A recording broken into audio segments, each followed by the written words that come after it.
to another commentary podcast. I'm Captain Logan. And I'm Shades.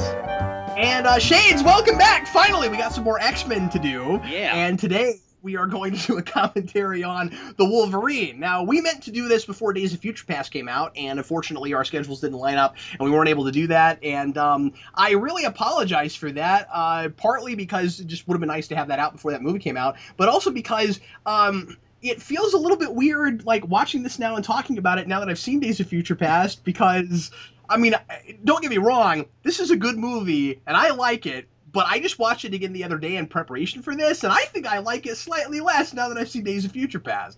And like, spoiler alert for Days of Future Past, but technically it's not even canon anymore, so there we go. Yes, there's that, and of course we'll talk about that. And I don't mean that, like, that movie made this not good. I just mean that, like, I don't think I'm having as much fun with it as I did before, because now I've seen Days of Future Past, and I think that movie is the absolute best interpretation of Wolverine we've ever had. Yeah, I'd probably agree with that. Yeah. Because even over X2, because I don't know, he's just like he's so much fun in that movie. He finally got, you know, a chance to really just kind of be fun. And with this movie, of course, he's got a lot of baggage. And we'll talk about that. And so he's not able to really have that. So part of it is circumstantial. One of the things I did love about this movie at the time was that it reminded me of why I liked Wolverine in the first place. And I'd gotten to this point as an X-Men fan where I began to, like, not love Wolverine, whether it was the comics or his oversaturation in film or animation or whatever. I was just like, I don't really dig Wolverine these days. And this film reminded me of why I was a fan in the first place. So I really appreciate that the film did that for me. And then First Class, and then Days of Future Past did that even more. So I think it's been good days for Wolverine on film. Yeah, absolutely, and I think that is a really good compliment for the film, because these movies needed that. Exactly. Desperately. So anyway, we'll go ahead and get right into it. If you are going to watch the film with us, go ahead and rig up your DVD or your Blu-ray or however you're going to watch it. Get it past all the menus and everything to timestamp 0. If you've never listened to one of these before, what we do is we talk about the film while we're watching it. We talk all the way through it with hopefully not very much in the way of pauses. So it is less of a commentary track and more of a podcast. It's, of course, a lot more fun to watch with the movie, but we will do our very best to give you some context for what we're talking about in case you want to listen to it just as a podcast. So we will use it to facilitate conversation, and we're going to go ahead and jump straight into it. So Shades, are you rigged up? Are you ready to go? Indeed. All right, here we go. So everybody press play as soon as I tell you, and so get it rigged up. Here we are. Everybody press play right now.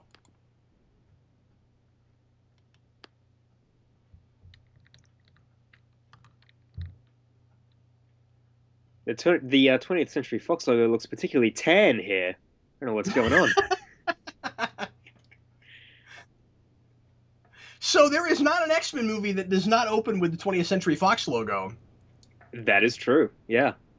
But so like you know, you're of course always going to have that because they're all made by Fox, and I know that sounds like an obvious thing to say, but it's kind of fun because it gets you in the mood because you're used to seeing that for every X-Men. So you're like, yeah, I'm watching X-Men. And then, you know, Days of Future Past had to give us that little da-da-da-da at the end of it. No, I wish they all had that. I wish they all had that now. Oh man, that part was just like, oh, I'm ready for this film. It's really hard not to just talk about Days of Future Past while we're watching this movie. It's gonna be difficult. No, don't do that. Oh. Don't give us a running track of that movie. He's like, okay, so we're about 8 minutes and 8 minutes and like 59 seconds in. This is what was said in Days of Future Past at that point. Yeah, I'm actually watching both films simultaneously right now. Wow, how are you managing that? Are you doing this at a movie theater? Everybody around you is like, shut up. I hired out a particular cinema. I'm like, I want to watch the Wolverine, but can you show X-Men Days of Future Past too? That would be a terrible idea. You mind if I bring a laptop in here and do a commentary podcast? I will say this: I really like Wolverine using his bone claws to suspend himself here, and I just thought this straight away was like a really cool opening for the film. I want want to know how Wolverine makes it this long in his life without one of those things breaking off. Well, I mean, I think they break a fair bit. Like Sabretooth stamps on them in X-Men Origins, and they break. Oh, that's right, but he's able to grow them back. Yeah, yeah. That's And of why. course, we see him at the end of this growing back, so we know that he's got at least that amount of ability to regenerate. Yeah, he can regenerate his bones. Now, wouldn't you say that the X1, X2 Wolverine you wouldn't expect to be able to do that, but then once you get to the end of X3, all bets are off? Yeah, I mean, with X1, X2 Wolverine, like certain things that knock him out for a certain period of time, like he gets shot in the head by that cop, Rogue takes his powers, and like, I mean, Wolverine is near death in those films in some ways. Yep. And Yep. I feel like one of the things that this film did extremely well was that it made Wolverine vulnerable again, which had been taken away in a large degree by X3. I think it did an okay job of finding a compromise and finding kind of a middle ground between that, where he seems like he's still sort of as strong as he was in X3, but they find ways to make you buy that he's vulnerable anyway. Not just with taking away his powers, but I mean, I thought it was kind of a neat idea to like have the part where he gets taken down is right after he gets his powers back. Right, right. Yeah. But I mean, it's always inconsistent, and it's sort of like Superman with kryptonite. How close does he have to get to it before it starts affecting him, and all of that. Yeah. It's difficult to keep that straight. But you have to appreciate this film for at least trying. Yeah, exactly. And like Wolverine's powers, like his healing powers are like Superman and Kryptonite. It depends on the writer to what level of, to what degree of regeneration that he can reach. So, Yeah, yeah. yeah. I really like the command of storytelling this movie has in its structure and in not giving us things just to have like an action scene or just to like once again remind us what Wolverine's powers are, who he is, that sort of thing. I think Origins had a ten. It's going to be hard not to compare these. I think Origins had a tendency to have scenes that didn't really have anything to do with the rest of it, or you weren't sure why they mattered. Here you've got, I want to say, the only straight up flashback in the film, Yeah. I mean, and like we and revisit this it's scene eventually. But yeah, yeah, well, that's true, but I mean, it's the only major flashback because we really kind of need to see Wolverine's first meeting with this guy and why that matters. I mean, we'll find out later why it matters. But I mean, like, I think I guess what I'm saying is we can't just be told about this. I think this is a thing that we need to have lived through with him I agree. to appreciate why this man is so important to him and what he did for him, and all of that. Yeah, yeah. And I also want to point out just how amazing crispy Wolverine looked just then. Crispy Wolverine. They should have made that like a McDonald's feature. They should have got a sponsorship. Yeah, that was a snack cake that Little Debbie's been working on. Oh, good. they're gonna make crispy Wolverines. Well, I don't know if you guys had this over there, but Five Gum released adamantium flavor while this film was out. Oh, really? That's It awesome. was like a citrusy flavor. It was lovely. But See, that was a snack cake that Hostess was working on, but the Little Debbie got it when Hostess went out of business. oh, there you go. See, that's what happened there. So, it's also nice, and I mean, I guess the whole dream sequence thing is, cliche, and I do get tired of seeing it. At the same time, it's not, and we'll talk about this whole Jean Grey framework and whether or not we think it works. But I like having in-scene flashback. So like, he's dreaming that. We're not just seeing it as a flashback. So like we're living with it with Wolverine during it, also in scene in present day, and it's gonna matter later. Eventually we will talk about whether or not it's too much of a coincidence that he was dreaming about that guy just as all this stuff starts happening. Sure. Yeah. Because I thought in the theater that it was going to have something to do with the girl's power who has premonitions, and then they never really delivered on that. That would have been an interesting way to do it. It is funny because Wolverine is suddenly remembering a lot of stuff from before his memory was erased. So, like, I mean, No Wolverine. explanation as to why he remembers that. No, and I mean, it's funny because Days of Future Past does it a little bit as well.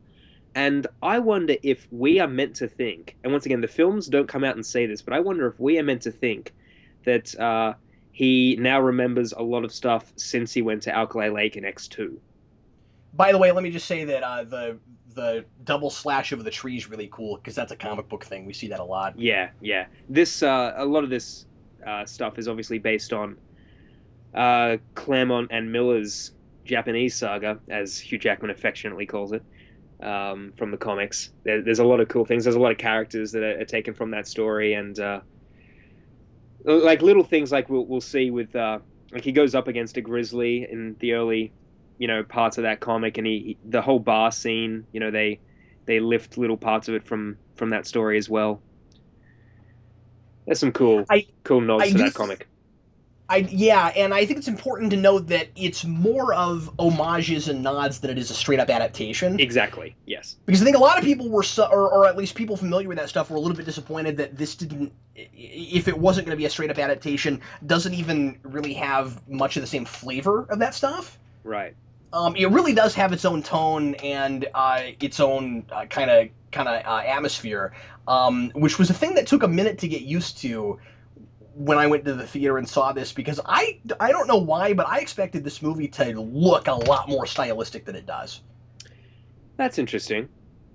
And I think part of that is just because of the posters and stuff look sort of Frank Miller-y. And Okay. then you see the movie and it doesn't have any kind of like comic booky like post tint or anything, and I Yeah. think that's just because, well, it would be weird to suddenly do a really ultra stylistic like Sin City or 300 thing with it Yeah. when it's supposed to be set in the same universe as X-Men, and also it's not even a prequel. This is post that stuff. This is I mean, I don't want to call it X4, but you know what I mean. It's like Yeah. it's the next thing in succession after X3. So maybe it needs to have the same sort of color palette and look the same. And I mean, it does have its own flavor. It is a Wolverine film. It's not just straight up X-Men film, so it doesn't feel like X1 or X2. But wouldn't it be too inconsistent if they were to suddenly, whitewash it or something? Right. Yeah. And it is kind of cool. I actually think this is one of the best looking X-Men or films in the X-Men film universe. I do Oh, like. I think it looks fantastic. Yeah. I mean, I just It this just doesn't blue. look like what I guess I sort of wanted it to until I realized it wouldn't have made any sense for it to look that way. Sure. Yeah. And That's all I'm saying. I do think that the X-Men film universe now is as such where you could do like a Frank Miller Sin City sort of story and it'd be a standalone thing, for like a certain character like a Wolverine, and we're going to be getting a Gambit solo film apparently. So Yeah. like I think you can. I think Well, the who X-Men. knows what? Who knows what? Like, what are they doing? X Force? Yeah, I think they're doing X-Force as well. Like, who knows what that's going to look like? That's going to probably have its own flavor. It'll probably be more ultra violent and that kind of thing. Yeah, yeah, and I I would think assume. they're now at a point where you could do very different looking films and, like the comics, them all be part of the same universe. Um, I mean, I don't think we're going to be getting an X-Men reboot for many, many, many, many years to come because they've now figured out a way where they Well, can. they just pretty much did that. Yeah. They did, yeah. So they've found a way where they don't have to reboot it, and it's all part of the same universe. Well, and unfortunately, we're never going to get what I wanted X-Men Origins Wolverine to be now. And of course, I mean, you wouldn't have told the Weapon X story again because they've already done that. But Yeah, I don't know. I kind of want them to, or at least I kind of wanted them to until they washed it away with Days of Future Past. Boy, I hope nobody's listening to this that hasn't seen Days of Future Past. But what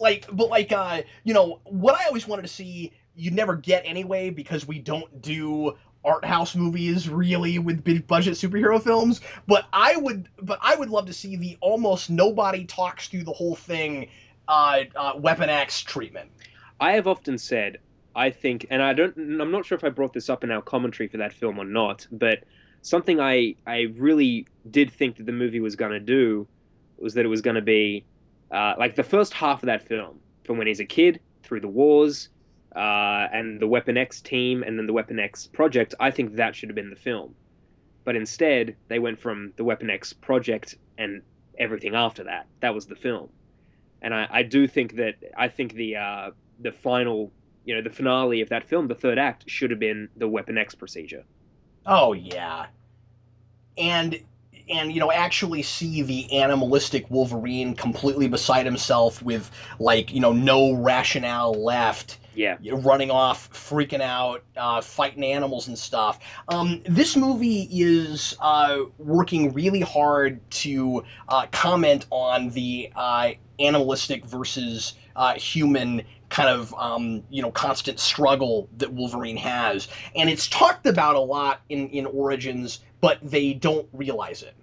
yeah, And it's and it, it's that's very poorly executed. And here, I feel like I feel like the team here realizes that and wants to really deal with it. And so not only do we kind of sort of get to see the animalistic Wolverine in this movie, but it's all about that. And it actually is about that. They're not just talking about it. This movie is Wolverine is trying to completely get away from his animalistic side and embrace his human side because he's upset about what he did to Jean. yeah. And that And and then someone is trying to take away uh, his ability to have the animalistic side at all, in much the same way his humanity was sort of taken away from him in the Weapon X program. I think it's interesting that this movie is kind of the anti-Weapon X for Wolverine. it is, yeah. And I like how there's elements of Old Man Logan in this as well. Like the whole, I made a vow to never kill again, and things like that. Yeah. They take aspects of that story in here as well. And I think it's really cool. I do feel like in some ways there could have been another film between X3 and this, because Oh yeah. Wolverine I wish goes there had from been. being happy to be at the X Mansion to now being homeless. But I do like how he is so disheveled and is punishing himself for what he did to Jean, that he's even let himself go, like appearance wise, like his shaggy look. I And he looks a little bit like he did in Old Man Logan. Exactly, yeah. And there have been a lot of stories where Wolverine has sort of had the long straight hair, and I'm glad that we kind of got that for a little bit. That's just, as a fan, that's something that I was kind of happy that they did.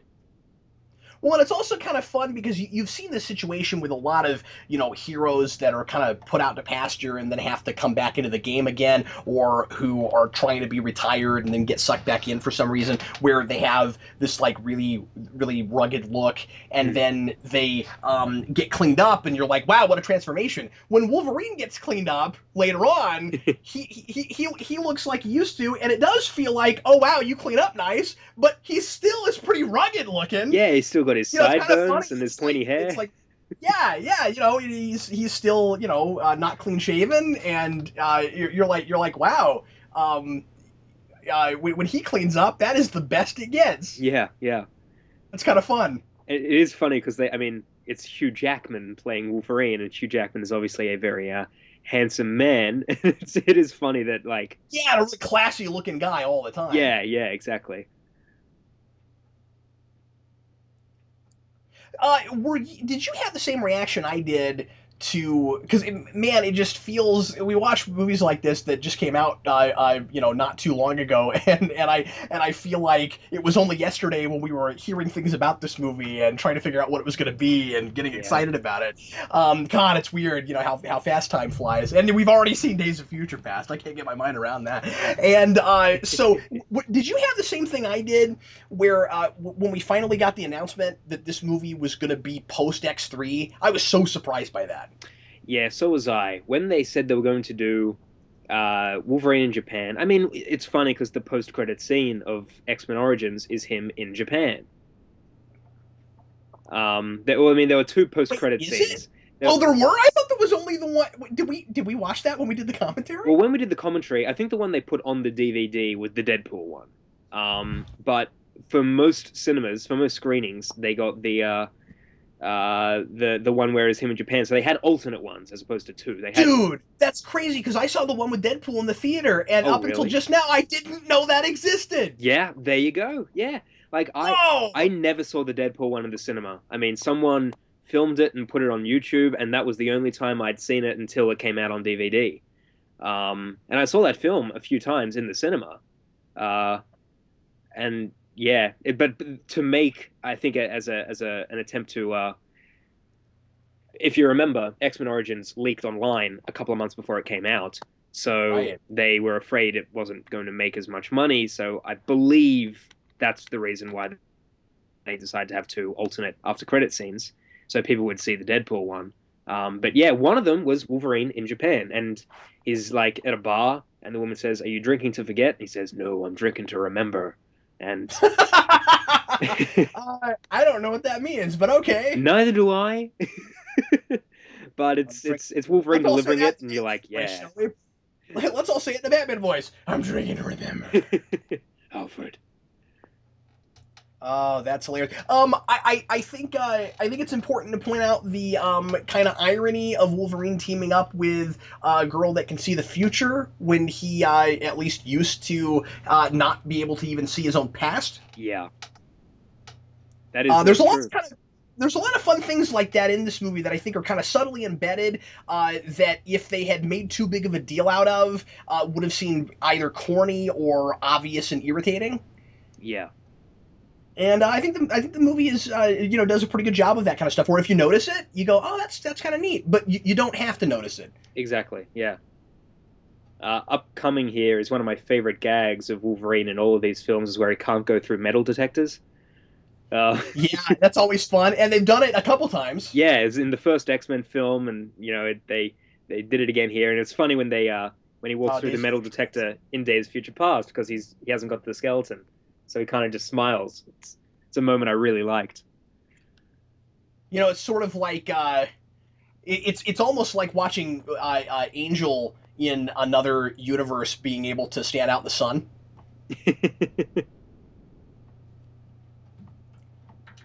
It's like I've never been able to do this before. Yeah, That's kind of it's those little things. yeah, yeah. And just so everyone knows, we're talking about X-Men. We don't mean Warren Worthington. We mean the Buffy character. Oh yeah, yeah. I always wondered why Warren Worthington's one weakness was he couldn't stand in the sun. Yeah, what's up with that? It's well, it's because of that Greek mythology character that flew too close to the sun. It was that Icarus. Yeah, yeah. Yeah, that's what that's about.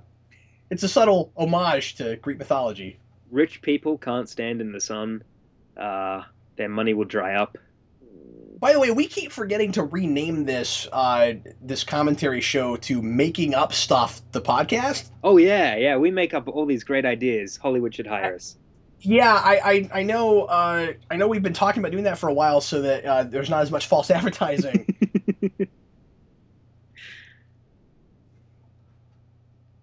It's Mariko. Ian McKellen, when did you get here? Oh, I'm a big fan of Mariko. Um, that that's just my announcing voice. But anyway, Okay, okay. it was. That's how I always talk when I'm announcing things. These sets look nice. They do. They look lovely. That's one of the Uh, things. This is what I mean by the film is very nice looking. I really like the sets. I like the cinematography. I like the color tones. It was cool when Mariko first showed up because I knew she was going to be in the film, but she wasn't in much of the advertising at all. So when she finally showed yeah. up, it kind of felt like this is a big character from Wolverine's world, and here she is on film. It was sort of like a big, oh yeah, that's right, Mariko. So that was cool. Okay, so when he sees what's her name, Yukio. Yep. There's a couple of things subtly I think that are kind of going on here, maybe unless I'm reaching. One of them is he sees a girl with a mask in a in kind of a hospital sort of room, Right. and reminds him of Jean. Yeah, well that's coming up. He sees the Viper and Yeah, but what I'm saying is, and this is very subtle, and I mean, like I oh, could be stretching, but yeah. what I mean is, he has somewhat of a love at first sight moment here, like he did with Jean, because they're gonna start kind of getting together for not much of a reason other than they're physically attracted and maybe have chemistry, Right, right. and he's meeting her not in the same way he met Jean because he met her with her standing over him, Right. but I feel like subtly there's kind of that going on there. It's interesting that it's the same setting. I think it's also important to note that here in a little bit, when he gets violated and loses his powers and doesn't realize it right away, that it's in a sterile, again, kind of hospital sort of environment, sort of like you've got all these machines everywhere and stuff, and that's definitely a callback to Weapon X. Yes, that's one of the things And with we're mirroring Weapon X there. yeah, that's one of the reasons like Wolverine is like this reoccurring gag that he hates being in hospitals. So I guess one of the lines in the animated series after Jean becomes a Phoenix, he says like, "I don't agree with hospitals." He says, you know, because he obviously all these terrible things have happened to him with Weapon X and whatnot. But you're right because in this universe, Jean is a doctor, and that's how we first met her and all that sort of thing. So it's yeah, there are these there's this other level of ironicness with Jean and the hospital life. Yeah, and importantly, this looks as much like a laboratory as it does a hospital. Exactly. Yeah. And so, we are back in we are in an anti-Weapon X room right now, where he's going to be just like he was with Weapon X, especially in this universe, duped into being violated Yeah. Yeah. And he even because he volunteered for Weapon X, and he's going to. I mean, he doesn't volunteer for this to happen to him, but he is duped. and it is funny because he says the line, "What they did to me, what I am can't be undone," referring to Weapon X. Um, Right. and I really did dig that line because it just felt very Wolverine to me because it's like Batman's the death of Batman's parents. It's like that's his version of that is the Weapon X project. It's this thing that made him who he was. Yeah, and Um, even if you took the skeleton out of him, it hmm, still wouldn't change who he is. exactly. Yeah. And so when you get to the end, I think that we have kind of a symbolic thing going on there with the bone claws, right? Yeah. And some people don't like that whole thing, but I think it sort of works because you get to the end of the movie and he's got the bone claws, and that's kind of saying he's still you know Weapon X still happened. He's not going to forget that. I mean Exactly. that's the and I mean like that's the only thing that he still would get flashes to even when he had all of his memories missing. Yeah. Yeah. It's funny That saying so that that's a huge part of him. exactly, and it's ironic saying that he'll never forget it when he has amnesia, but it's true. It's something that because it's so deep rooted in his psyche that he can't forget it. This line here about Wolverine being a Ronin is also very important for the film It is, yeah, because he is being defined in this scene, and this is a very classic villain hero thing because we don't even know that this is the villain yet. That he is being defined by the villain, and at the end of the movie, we're going to find out that he was right, and that Wolverine has to be a Ronin, and he's going to accept that he's that. And being the samurai without a master ends up being kind of, I think, the same thing, or at least in my interpretation, as Wolverine being both the animal and the human simultaneously, and he cannot be one or the other. I think the movie is ultimately all about finding a balance and never going to an extreme. yeah, yeah. I'd agree with that. And I think it's interesting to put Wolverine in this culture and to compare that whole dynamic that he has with this notion of a wayfaring samurai. Yeah, And I always thought that Wolverine in Japan was a really fascinating idea because it doesn't immediately seem like a place that he would fit in and make any sense. exactly. Yeah, And as time goes on, you find that he has this honor code that really interestingly matches up with all that. yeah. I was going to bring up the fact that, like, especially in this scene right now, he feels very out of place, and I'm not talking about like racially because but he feels very. Right. He is this guy that he's Wolverine, and he's like surrounded by this culture that's very, very respectful and has their very set, their rules and whatnot. And but like you said, his code of honor, like he does fit in here in a different sort of way. And especially you'll see in the funeral scene, he sticks out like a sore thumb. Yeah. Well, and what's important to note, I think, is that he came to that honor code on his own. So he goes to this culture that ultimately reminds him of all of that, and he discovers that he doesn't want to lose that, that he can't lose that, and that it's kind of a necessary evil that he is a person that sometimes has to kill. Yeah.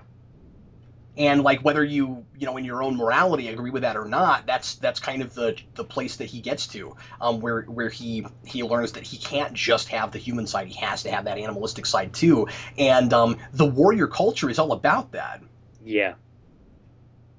is knowing when to honorably and respectfully kill, but sometimes that has to be done, Yeah. Yeah. even one man against another man.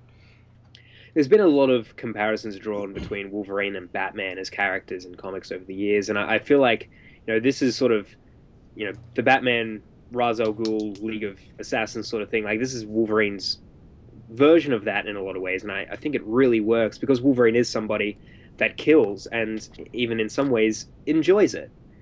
Um, and I think that's sort of an interesting place to take Wolverine too, when he does have this code of honor and he's respectful and he doesn't just kill because he likes to kill. He does it because it's a necessary thing for him. And he always has to fight that kind of primal instinct Yeah, of killing all the time, or of getting too lost and too wrapped up in that. yeah, yeah, And so yeah, it is interesting to compare it to Batman, because the reason Batman and even the version that we're talking about, if we're comparing it to Begins, a lot of the reason that Batman refuses to kill is because once he goes over that line, he's such an angry person and a vengeance driven person, or could be, yeah, that he's afraid that if he starts killing, he won't be able to stop. And Wolverine is a character that has killed people and isn't able to stop, but yeah, has to know when not to. That's an interesting distinction. It would be interesting to put those two characters in a room together and see what they think of each other. yeah, exactly. And so I like that this is worth doing, because it's not the same thing as Ra's al Ghul and Batman Begins. No, If you put that guy who deserved to die in front of Wolverine, I don't know what he would do. no, neither do I. That's a good point. Yeah, I'm not immediately sure he wouldn't handle it the same way Bruce Wayne did. no, no, and at the same time, Wolverine, like I said, is not someone who kills because he enjoys it. But like we're talking about that animal instinct. I mean, that's one of the things that X-Men Origins tried to do and didn't really succeed in was the "you're not an animal." And I feel like this Yeah, because they film, just say that, but you never see it. You never see it in his face. And in this movie, he is trying so hard to just be the straight up civilized Wolverine. And but that's also the reason that he thinks he maybe thinks he wants to die. Although I think that's an idea planted in his head, right? yes, yeah, Like, I don't think at the beginning of this film Wolverine is really going around going, "Oh man, I wish I could die right now." mm, But he is a man without a purpose, yes, and so that idea becomes appealing, but only when somebody else gives it to him. right. I don't know where I was going with that. I this is a lot of this film was filmed in Sydney, and Oh, okay, I didn't know that. yeah, I recognize a lot of these locations right now, and I've Oh, even really? That's awesome. yeah, if you go to my Twitter, you can see a picture of me paying my respects to Mr. Yoshida at this location. Uh, but the guy, You didn't at that point know that he was later going to be in a giant samurai mech robot. yes, it was funny because I had heard before the film came out that all this stuff was the funeral for Yoshida, and I was like, oh man, I didn't want to know that. So it's funny because I did not see the end coming where he was still alive because I thought the fact that he was killed was spoiled for me. So I went Oh into the wow! film. So you really wouldn't have thought. And I had it surprised. I mean, I didn't expect it either, Yeah, and then felt like I should have. yeah, yeah, exactly. Yeah, after when it happened, I was like, oh man. And I've spoken to people who said I saw that coming a mile away, and I was like, well, I might have, but I had a different experience. Yeah. So I thought like the fact that Yoshida died was like a spoiler when I mean, That's really interesting. And yeah. apparently I'm just super gullible, because honestly, I don't feel like I have an excuse. I should have seen that coming. Because the thing is, you're watching this movie where, and I guess we'll get to all this later, but where, like, if that doesn't happen, you don't have much of a villain in this. No. And it's not a straight up superhero movie, so maybe maybe I mean it is, but it's not. You know, not until the end, really. Right. Like it seems like sort of more of a character study sort of thing. So maybe I'm being duped by that. But like, if that didn't happen, you'd have Viper, and in my opinion, she is the lamest thing about this movie. Um, I kind of like So Viper, but I know what you're saying. well, we'll talk about it when we get to it. I feel like she could have been really interesting, and she's kind of just a plot device, and I don't really care for that Yeah, and it is because fun. I think a lot of interesting comparisons could have been made between her and Wolverine just simply based on their power sets, and it never goes there. Yeah, and it's funny to me because like we went into this film thinking that the Silver Samurai was going to be the villain, and in the end, kind of is. But one of the photos that leaked was like an image of that armor that was sitting there right there, the Silver Samurai armor, from behind, and I was like, holy crap, he looks it. That's the Silver Samurai suit. That I mean, it looks exactly like it. So that was cool. And Yeah. this character Harada, who's the archer, is currently on the roof. He is the Silver Samurai of the comics. Uh, Oh, okay. yeah, so like Yukio just gave that speech about the Silver Samurai will watch over Master Yoshida, and that's exactly what Harada is doing right now. But they then take that and they make the Silver Samurai a big like Ironmonger like suit. So it really surprised me the stuff they did because it wasn't predictable. And I do like going into a comic book film and not knowing everything. Like I like seeing things adapted, and I like tributes to the comics and stuff happening. But I didn't go into this like knowing the whole story, so that was Oh, very and that's why refreshing. you can't. That's why you can't always be married to it Exactly. because and like go your own way if you're actually gonna be thoughtful about it and make it interesting and at least as close to as good as you can. You know what I mean? Yeah. Like the example I always like to bring up is Elektra, where it's like there is no reason she shouldn't have had the same backstory that she did in the comics as Yes. far as the hand goes and things like that. And so, but you look at something like this, and yeah, it doesn't have to be exactly the same with Silver Samurai, Mm. especially because that's not the most popular X-Men villain ever. No, no, he isn't really. I have not read much Silver Samurai, to be completely honest. Like, I was first introduced to him through the animated series where he shows up when Wolverine goes to Japan, and he's kind of wacky there and almost kind of pathetic because Wolverine defeats him quite easily. Um, but I was sort of excited to see him because I was like, they could do something really cool with Silver Samurai on film.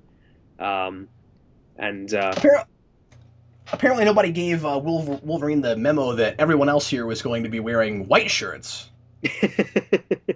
yeah, He looks so good in that outfit. oh yeah, doesn't he? It I love that. yeah, That is such a cool Wolverine look. I'm gonna cosplay that at some point. That's cool. I actually thought about cosplaying that recently. So I was like, oh, I can maybe grow out the sides. My hair's short enough where I could spike it. Yeah, I've got a long black coat like that. I could do that. It suits a Hugh Jackman Wolverine. One of the things that like I've now gotten very used to Wolverine being so tall. Um, Yeah. and I shouldn't say now gotten used to as if it's a recent thing. I've been used to that for a fair while. But it's really funny going back and looking at concept art and like magazine covers for X-Men 1 because Hugh Jackman is always crouching and stuff. And they try and make James Marsden look like he's taller than Hugh Jackman, and that's not even close to being the case because Hugh Jackman's 6'1", I think, six foot Well, yeah, two. he had to be like 6'5". Yes, James Marsden's like he's like 5'11" or something, so he's like the average male height. He's not a short guy. It's just that Wolverine is freakishly tall. I've got to comment on the action directing in this scene because I'm very excited to be able to actually see what's going on. Oh, same. Yeah. That's a problem we have sometimes with action scenes these days, and it happens sometimes in superhero movies. You can see what you're looking at, but also just everything is very deliberately shot. Yeah. Nothing here seems to be done at random. Everything I'm looking at seems like that's what I should be looking at. And boy, does Wolverine's claws look good because they're not CGI all the time. Yeah, isn't that a novel concept?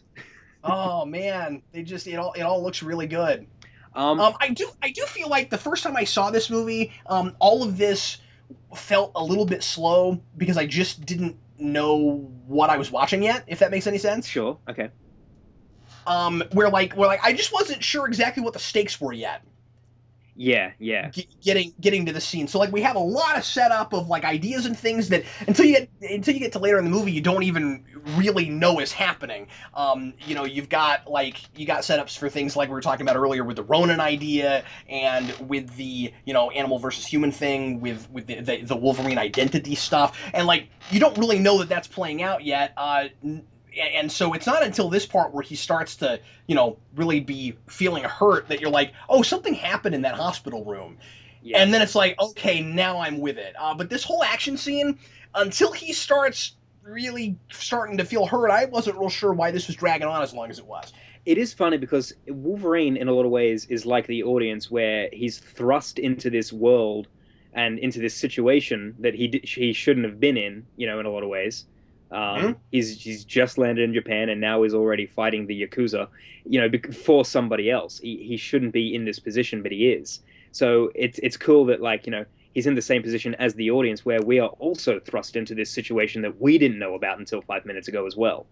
Yeah, it's counterintuitive to what we're used to seeing in these movies, which automatically makes it interesting because, you don't expect to be here. I mean, yeah, if you've been looking at trailers and stuff, whatever, but you know what I mean. Yeah, I do. Yeah, And yeah, then also, it makes you a little bit unnerved and uncomfortable, and it's supposed to. yeah, yeah. This is Because not only is Wolverine very, uncomfortable, but now also he's experiencing something he's never experienced, which is pain he can't recover from. Yeah, yeah. This is one of my favorite Wolverine kills right here. The guy running up to the door and Wolverine puts his claws through it. I think that was so creative. Oh man, here comes Dark Hawkeye. um,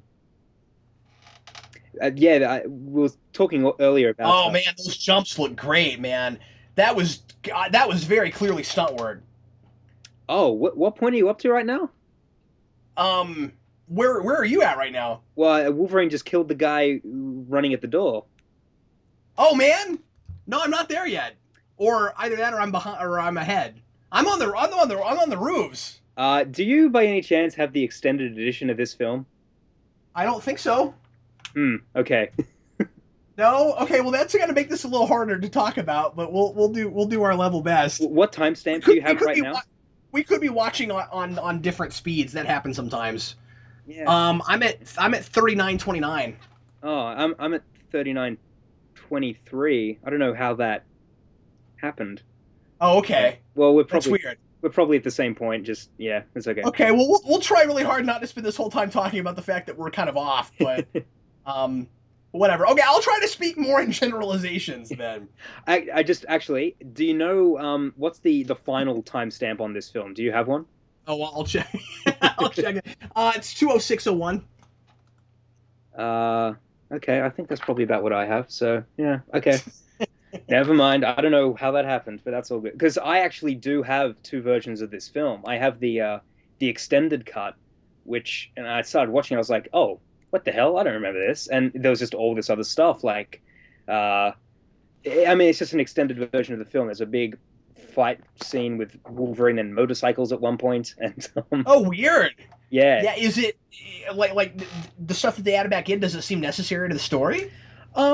It doesn't seem necessarily necessary, but it just, I mean, it was cool stuff that didn't take away from, like, I mean, putting this stuff back in didn't hurt the film, and it didn't necessarily benefit the film either. But it was just a cool, if you like the film, here's some more stuff. It's kind of like the Spider-Man 2.1, where it's like, this doesn't make the film better, but this is just some cool stuff if you're a fan of the film.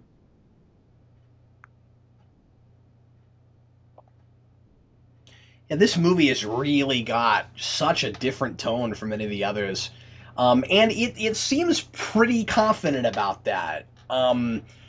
Like again, comparing it to Origins, that movie couldn't decide what it was. It didn't know if it was an X-Men film. It didn't know if it was a Wolverine film. Yeah. This is not an X-Men movie. No, it's not. It feels very It much like is a standalone Wolverine adventure, like the comics it do. is, and that's what we wanted. And it respectfully calls back to that stuff and talks about it because that's informed this character. But it's not like relying on it obnoxiously like Origins was. because it thinks that you can get away with a standalone Wolverine movie. And guess what? This movie is the third highest grossing of the X-Men films, and it managed that. Yeah, yeah. I think this film surprised a lot of people. I mean, this came out in a year with Iron Man 3 and Man of Steel. Like, they were the two films that came out before this last year. Obviously, Thor Yeah. 2 came after, but like, it was sort of a year where, I mean, people have different opinions on both of those films, but like, Iron Man 3 disappointed a lot of people, Man of Steel disappointed a lot of people, and then this movie just sort of came along and it surprised people. Now, were this to come along in a year, like say this came out in 2012, like with Dark Knight Rises or with Avengers, maybe it wouldn't have been as favorably viewed. But I mean, it did come out in a year with disappointing films for a lot of people, and this was a pleasant surprise. Yeah, and it's really unfortunate how our perspectives get the better of us sometimes, because we really should do our best to look at these on their own and not to compare them to whatever just happened to come out that year, Right. because that's all consequential.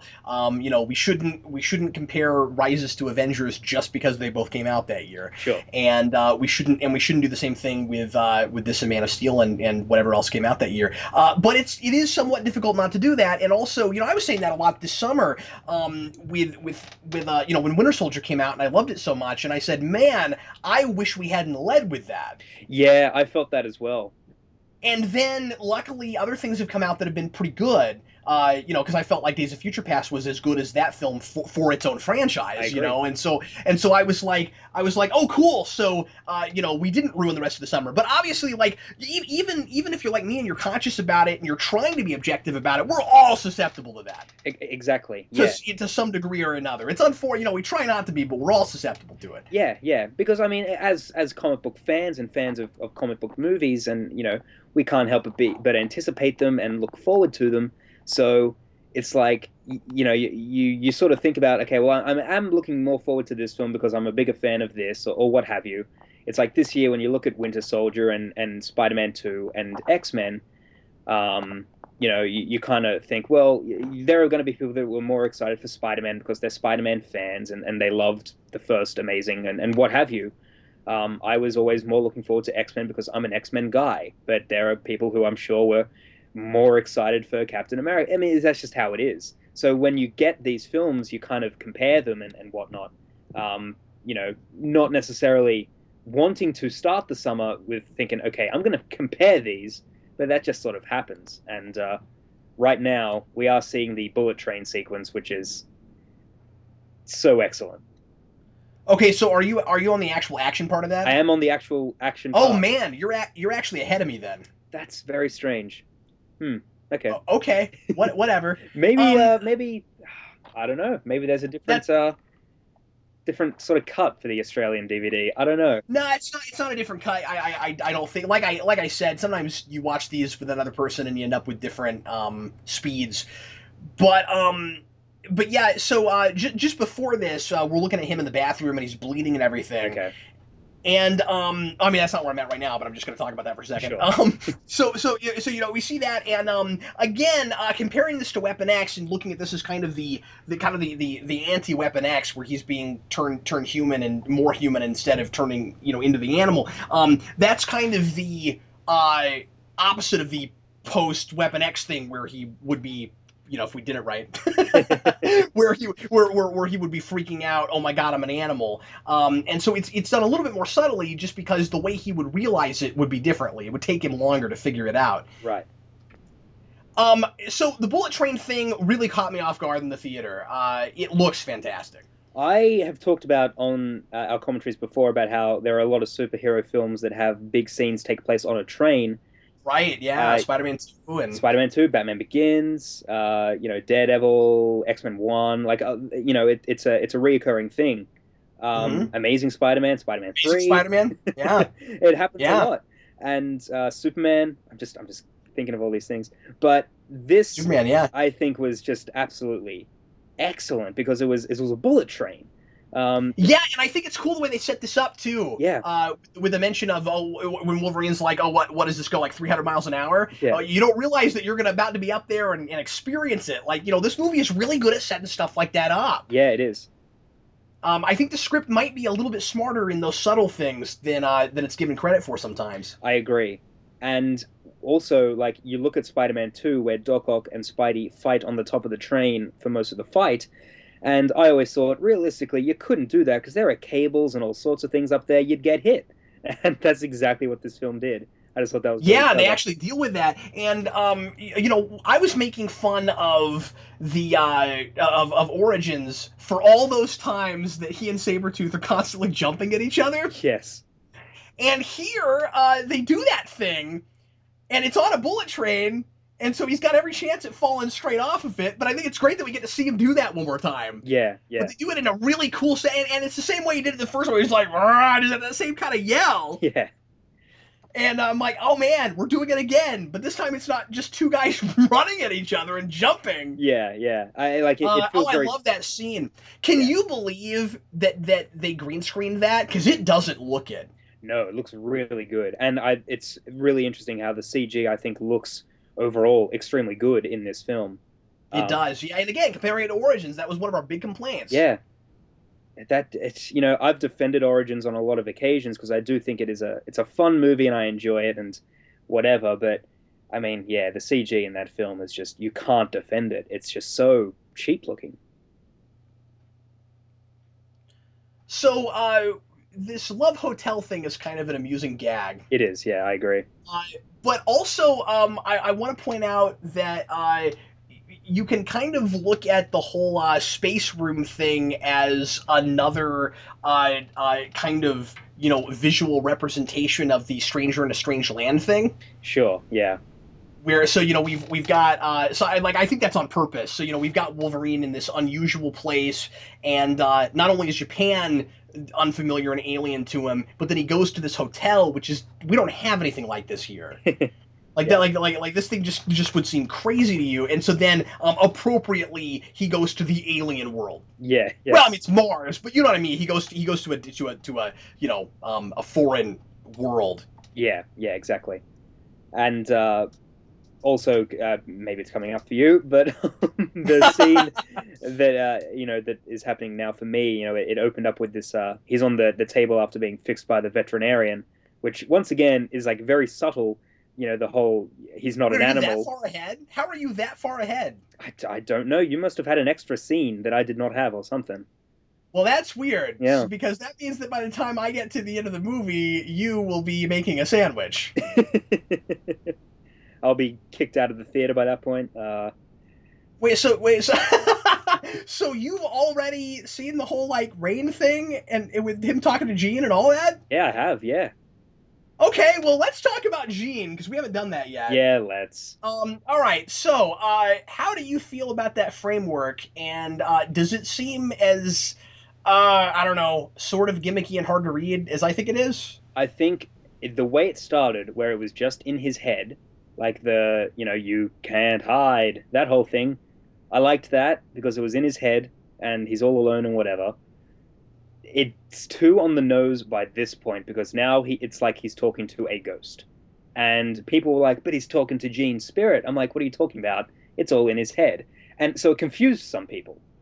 So that's not great. Well, and then you get to the end of the movie, and she's got that whole like, I wish you could come here with me because I'm all alone thing, Yeah. and so then we have to want. So then they just make it so ambiguous that you don't know if it really is in his head, or Yeah. if it's actually, her spirit. And the problem is when you deal with something like this, and you're talking about the afterlife and things like that. A movie like this is never going to be, and I think rightly so, maybe bold enough to go, yes, that is definitely her spirit, and we're telling you how the afterlife works. Yes. Yeah. It's You know what I mean? So I always say, don't go there. Make it a hallucination, or make it a. But I mean, like, do it in such a way where I would buy that a person would hallucinate that, or just make it dreams in his head. I mean, like, the thing is, if you spend as much time alone as he does, and you're as far gone as he is, and you're kind of wishing you were dead, I could buy something like that. Right, right. And I just wish that's what it was. And ultimately, it's kind of just an excuse to get her in this. Yes, Just so we can see Femke Janssen again. And I think that the movie is a little smarter than that. I agree. Yeah. Um, I don't know. That's a big misstep in my opinion. I also, I mean, I'm obviously someone who really does not like the Jean Wolverine pairing because it makes no sense in the Oh, film. me too. You and I have talked about it over and over We again. have, And yeah, once again, it has to bring back that. Yeah, and it makes it so much worse, doesn't it? Because it means that like the reason that he is feeling the way he is and so brutish and stuff and having this identity crisis is because he killed his girlfriend, who you and I never even bought that he was in love with anyway for any other reason than he's infatuated with her looks. exactly. Yeah, Crap. yeah, So we gotta make that the impetus for the entire movie, and then bring her in as a freaking ghost to boot. yeah. I just did not, I, I didn't love that. But if I think of it as yes, it is all just a hallucination because what else could it possibly be? Then I'm fine with it. Well, I shouldn't say I'm fine with it. I think it's a little on the nose. I think it's too I think shoved I down think your you have throat. to look at it. I think you have to look at it that way, and then it's just too intrusive. That's not the right word. It's just too weird when he is if that's what it is when he is hallucinating her saying, "Oh, it's so lonely here." Yeah, yeah, Because and actually I think it throws him under the bus just a little bit. I think that it makes Wolverine, at least with regards to the way he looks at her, slightly less sympathetic because he is imagining an afterlife where she's there and Scott is somewhere else. yeah. I know Think that about that, pissed right? me Because I mean they both died, off so and much. he apparently just doesn't even care about that, isn't even thinking about that, if it's a hallucination thing. And that's why I guess what I'm saying is I don't even want to read it at all as anything but a gimmick for the movie to give us that actress. And not even look at it, because if I start actually trying to take it seriously and look at it in the with the rest of the film, he gets thrown under the bus hard. And it's funny to me as well because it's like they really wanted us to forget that Jean and Scott were a couple even in X3, Yeah. because like Wolverine, like he doesn't make out with Jean and all that sort of thing because he's like, no, what happened to Scott? And I will say that about X3, it at least tried to be like Wolverine's begrudgingly in love with her, and doesn't tell anyone because he's ashamed and she's married and whatnot. Um, but this film just acted like they were a couple, and that's Not just a couple, but soulmates. yes, yeah, Potentially, maybe, if she's actually really her spirit. So yeah, I don't know, man. Like I am actually disliking that more as we're talking about it, yeah, yeah, and yet liking the movie more as we're talking about it. On the whole. yeah. I do like this film a whole lot. There is something in every X-Men film that I don't like, as much as I Oh love sure. X2 and X1 and Future Past. But there's stuff in all of them that I just go, oh, I don't like that. And part of it is because I'm a very particular fan, and like X-Men fans, we're all different because we grew up with different eras and different creative minds on the team and whatnot. But yeah, I don't dig the whole Wolverine gene thing. It's there because it's sort of in the comics, and that's why it's here.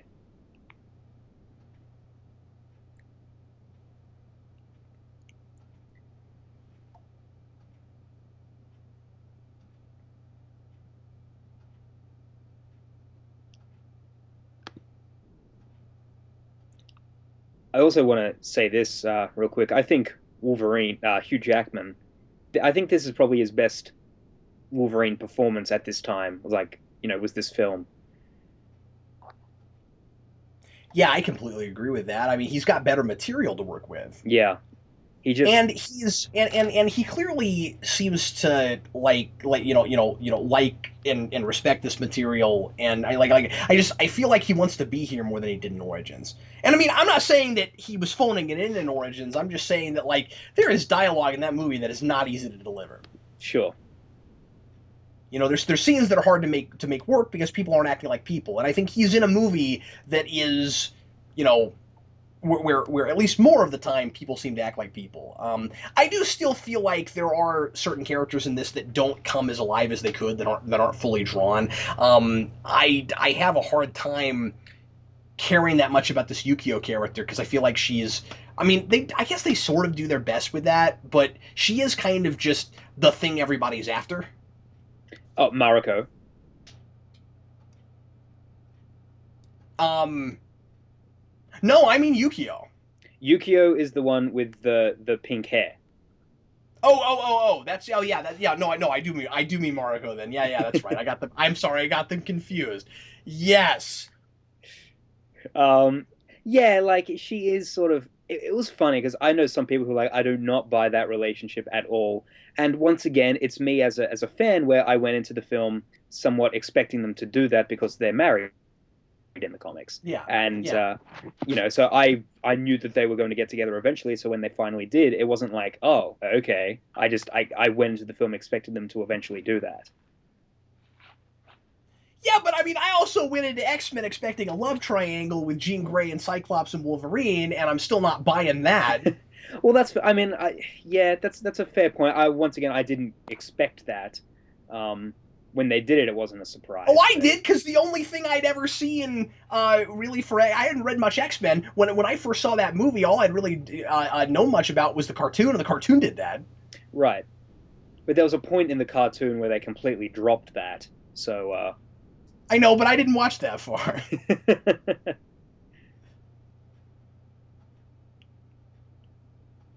um, There is a lot of stuff here about obviously, of course, power in relation to immortality, and you have physical like power as far as like superpowers, with physical strength, and then what Mariko here is dealing with wherever you happen to be in the film, with suddenly being given the power of the most the most powerful person in Japan, or at least ostensibly. right. And so it's kind of interesting comparing these two characters, where Wolverine has just lost all of her power, all of his power, doesn't know what to do with it. She's just gained all of this power in a different kind of way, doesn't know what to do with it, and that's I think the thing that is supposed to kind of draw them together. That they're like it's an opposite problem, but it's also in some ways the same problem. Yeah, yeah.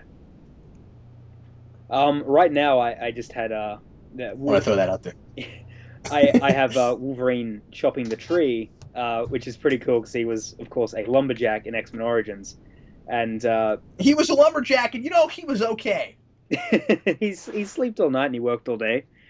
That's right. Um, but right now he's sort of needed to take a rest, and he's not used to doing that. And Mariko says, "Do you need anything?" And he looks up and kind of with a half smile, he says, "No." I That was something that I loved the way Jackman delivered that. I loved how they put that together because he's someone that is used to healing. Like the part where he shaves and he cuts himself and it doesn't heal straight away. It's like these experiences that he's not had before. They're very subtle, and once again, this film it does the subtle things very very well. I gotta ask you a question. Are you watching this with subtitles right now? No, I'm not. Okay, watching this without subtitles, do they give you on your version? Do they give you the Japanese subtitles when they're speaking in Japanese, or the English subtitles when they speak in Japanese? Yes, they do. Okay, so I watched this movie the other day without subtitles, and they did not pop up English subtitles when people were speaking Japanese. And what I can't remember is if it was that way in the theater. They definitely gave subtitles for some things. There are certain things where they didn't give subtitles, but for But I watched this whole movie where I didn't get about 5 to 10% of the dialogue. that's really weird. Like, And I don't know why it played that way, but I was going to when we talked about this today, I was going to complain about that and be like, why would you not put those in there? Because there's important things that we don't know about if you don't know Japanese, and I guess that didn't happen in the theatrical version, so I can't complain about it. if And I didn't remember in the theater being confused, so like if I recall correctly, like when we see Mariko and her father arguing earlier in the film, and he slaps her. Like, I don't think we get subtitles for that scene because we're meant to be like Wolverine and not understanding what You're they're right. arguing about. I remember that. I remember that from the theater. Now that you say that, yeah, but I mean that's fine because we're in a particular character's head at that point, and it Yeah, needs to be like that. And I guess if you know Japanese, then you've got a leg up on me right there. yeah, exactly. Um, but yeah, okay. Well, I just have to say that it's a better film if I actually am having things communicated to me. Yeah. So that was a really weird experience. I was watching with Sarah, and I turned to her at one point and said, "Man, I wonder if I wonder if all the B story is in that dialogue." They could just be talking about anything. It's like, I ordered a cheeseburger 5 hours ago and it still hasn't arrived. And he slaps this her. is this is. Do you know what's on HBO at 7? This is one of those movies where the setting sort of kind of becomes a character of its own. You've got this kind of beautiful but somewhat mysterious kind of setting, and I think that the movie does a pretty good job of giving us that from Wolverine's perspective. I think it gets perspective pretty well. Even when we get away from Wolverine, I feel like there's still some distance between us and some of the supporting characters that are used to this place. And so for the viewer, I think even if you've been there, I think the movie is working really hard to give you this experience of this is a strange, mysterious kind of location. And I don't know, it creates that kind of mood. Sure, yeah.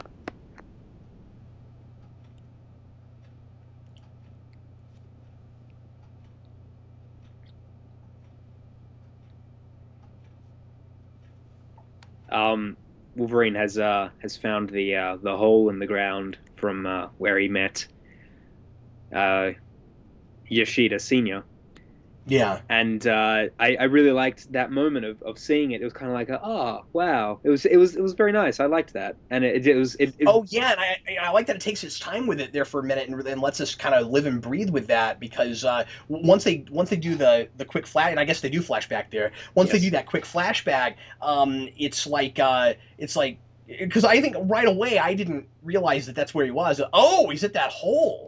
Yeah, and I liked it because I know some people are like, oh, so silly that he happened to find the one place. And it's like, yeah, but Oh. they're at his like Mariko's grandfather's old home, and it makes sense that he would buy a house near that spot where he was given a second chance at life. Um, Yeah, because it defined him completely. It changed everything. I mean, like characters like this are so fascinating. This. Oh, and you know what? I didn't even think of this before. I don't know what's wrong with me. So it's a movie about mortality versus immortality, and this guy gets the second chance at life, and he almost died. Right, he almost killed himself. yeah, And remember that Wolverine is thinking maybe he'd like to die. So we've got that thing going on. But I mean, like, so he almost kills himself in the past, and then and so should not have made it out alive, and then has this whole history where he becomes the most powerful person in Japan. yeah, yeah. Like there's a line that Yoshida says And early in it's the film where he says, "I wasn't ready to die then. I'm not ready to die now."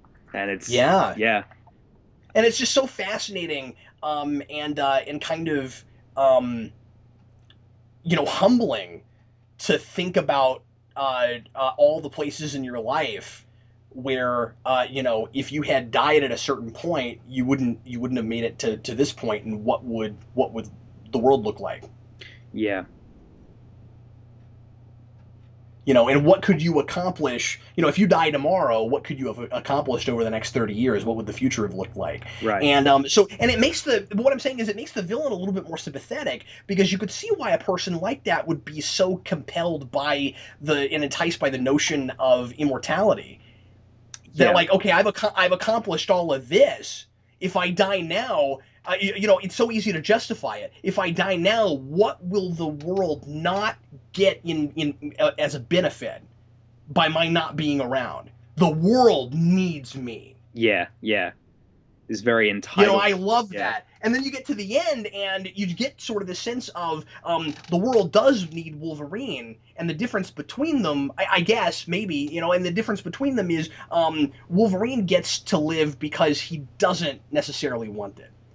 It's not about him. It's not this like selfish motivation of my immortality at the expense of all else. And so therefore, like so many of these kind of heroic characters, he gets that responsibility thrust upon him.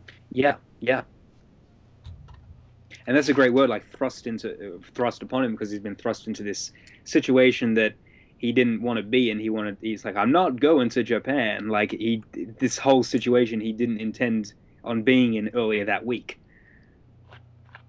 And that's Wolverine's whole life, right? It Like is, he, yeah. he gets he gets thrust into leadership roles when he's not a natural leader. And like I don't like him in leadership roles, but like this whole franchise, especially with these films, it's like he's thrust into being a member of the X-Men. He's and as you said, a leadership role by the end of X3, he's certainly that. Um, we get that a lot with him. Something happened after that, apparently. Suddenly he was like, I don't want to be a leader anymore. I'm going to be homeless and grow my beard. And I'm going to try not to kill people, but then Yes. they're going to be total jerk faces, and I'm going to have to anyway Sorry, Gene. because they're going to mess up bears that go kill people, and then I'm going to have to kill them. If I liked, by the way, we didn't talk about that earlier in the film, but I liked, by the way, that wasn't like that didn't come off as like a huge animal cruelty message. I mean, Yeah. don't get me wrong, I would have somewhat agreed with him if he had at least hurt one of those guys over killing a bear without respectfully doing anything with the carcass. Right. But I did sort of like that what it ultimately ended up being was about the bear killing people and not just you killed a bear, because that immediately sets up this whole animal human battle, internal battle with Wolverine. Like if you think about it, that whole thing is there from the very beginning. Yeah. Played out a little bit in that whole notion. Wolverine cares about both, and he has both in him, and in a way, don't we all? Yeah, and I like it as well because he talks about how the bear was poisoned by that arrow, and he says, that because you basically that you violated this bear and it made it go crazy because that's parallels with Wolverine as well. So he sort of sympathizes with the bear. Um, so Yeah. that's a really interesting point as well. And once again, this film does the "you're not an animal, Logan" whole story much better than Origins did, and it's Yeah, not and even a we focus of needed the this. film. And I mean, not to say that we had to have a bunch more Wolverine movies, but it's nice that we finally have that played out in a movie. Because I don't feel like it's necessarily enough to just get it next to. Yes, Because X2 does a really good job of establishing all of that, but but I don't know. It's nice to get a movie that doesn't have all those other characters to contend with, so that you don't feel like you're getting that, but you wish you were getting something else, like a lot of people always do with Wolverine and X-Men movies, where they're like, well, why does he have to be the main guy all the time? yeah, And so, then we make a movie that is him by himself, and maybe you like to see other solo characters. It sounds like we might finally get them here pretty soon. right. But like at least if you've agreed to go see this movie, you're not going, why is it all about Wolverine? Well, because his name's in the title. Yes, So it is. Okay, so I'm already well past this part, so don't freak out and think I'm bringing this up because it's what I'm seeing right now. But I want to mention that once again the dream sequence thing gets really wonky, and like explain this to me if there's something I'm missing, Shades. hmm So he's getting premonitions about Silver Samurai. Once again, does this have something to do with Yukio's power I mean somehow? that to it's funny because like, is it the Silver Samurai? Is it just a generic samurai thing? Like, it's just weird. Like, See, I thought it was the samurai suit, although I guess it's not gigantic like that. no, no, and it's got the Or mask as well. oh, oh, okay. Well, if it's just a generic samurai, I mean, they've been talking about samurai this whole time and stuff, so I could kind of see that because he is, he's kind of playing out this conflicted, thing in his head. So I guess I could see that. But I guess in the theater, I thought it was supposed to be Silver Samurai, and I didn't really understand how he knew about that.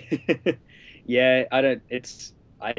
I don't exactly know what the purpose of having the samurai is, other than to that he's having a nightmare and it has to, snap him out of his dream somehow. Um, Well, if the color wasn't silver, then I wouldn't have had a problem with it.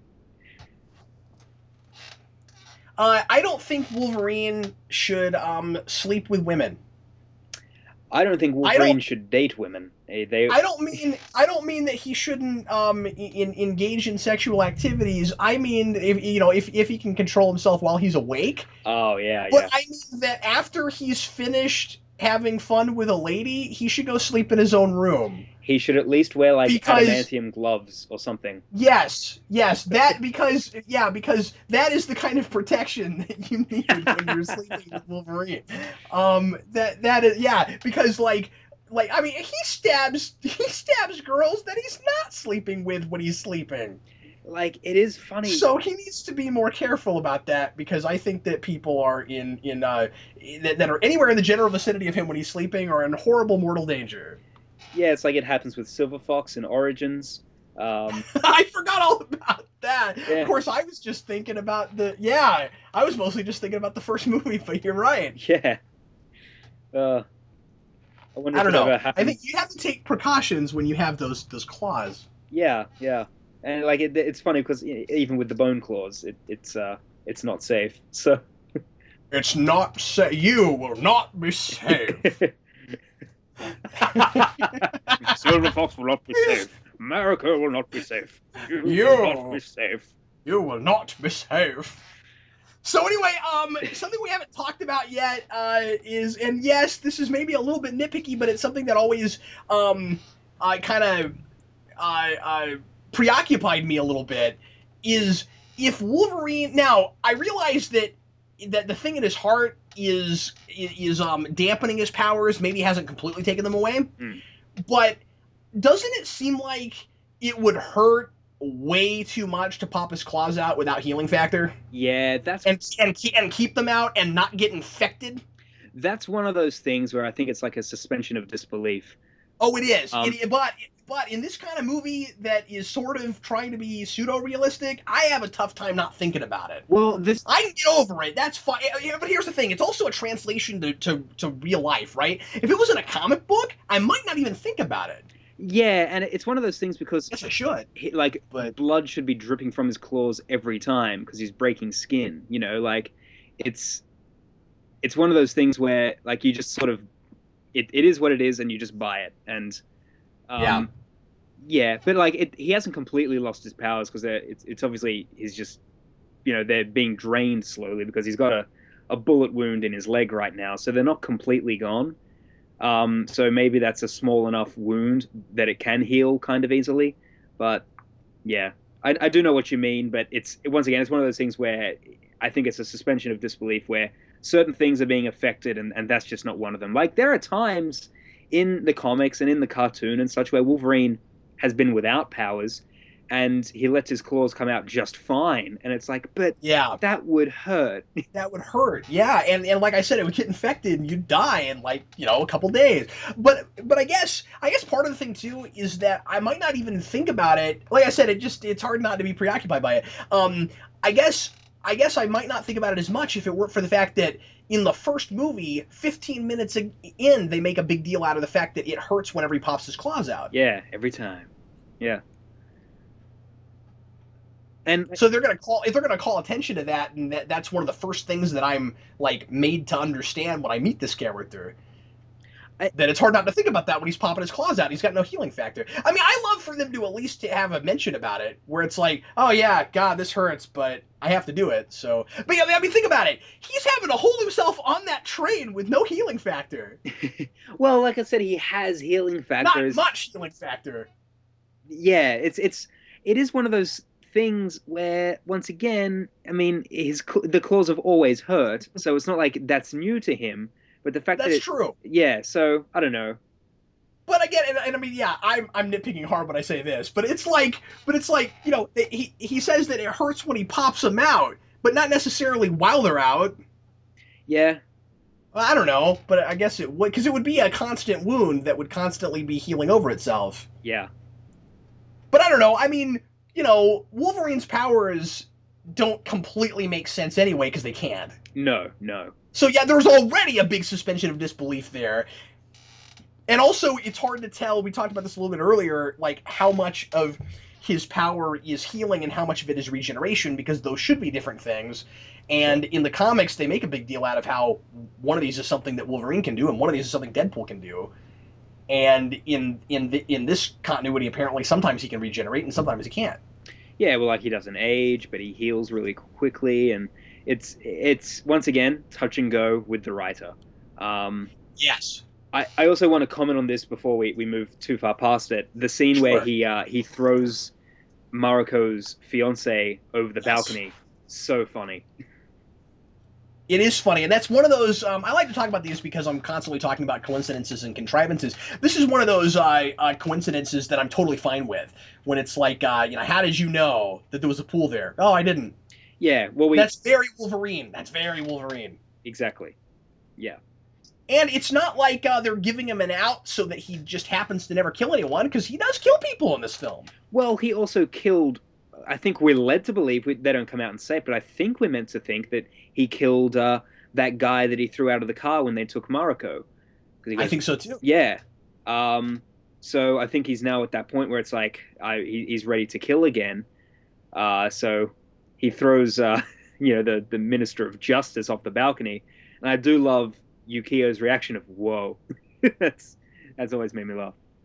Um, Up to this point, it would be maybe fair to say that because he's so brooding and conflicted, that Wolverine's maybe not a whole ton of fun to watch in this movie. And it's just the story that's being told that makes sense. He gets a little bit of a sense of humor and some character coming out here when he's like, "You've got 10 words," Yes, yeah. and I love that, and it's so random. Like it's so arbitrary. Why 10? And then this guy is dumb enough to say like 9 words, and he's like, "How many words do you have left?" And I just think that's really funny. And I mean, the whole thing, I don't know, that whole thing kind of falls apart. Where he's like, "Okay, fine, just start talking." Yeah, yeah. But it's kind of funny. I do like bad cop Wolverine. It's Bad interrogation. cop. Now I'm imagining him as a Lego where his head spins around. I'd like to see Liam Neeson play Wolverine. Sure. Liam Neeson play good cop, bad cop Wolverine. Yeah. Hi, buddy. That's hilarious. And then this guy with the pink tie, like he's got the pink tie around his neck. It's so absurd.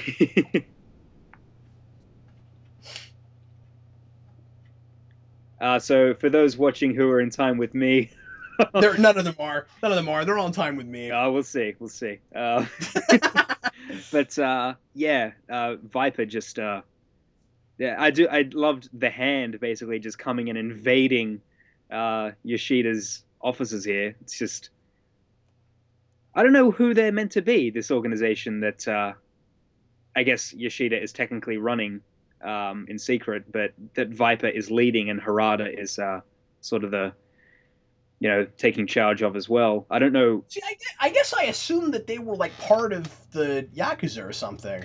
But they were there to stop the Yakuza when they tried to take Mariko. Oh, okay. So I'm not sure who they're meant to be. They're just like God, Shades, why are you expecting me to pay attention to the plot? I'm here for character analysis. I don't need to know all those little nitty-gritty details like who the actual bad guys are, and I don't need to know all that. Boy, it is enlightening to get this Japanese stuff and know what they're saying.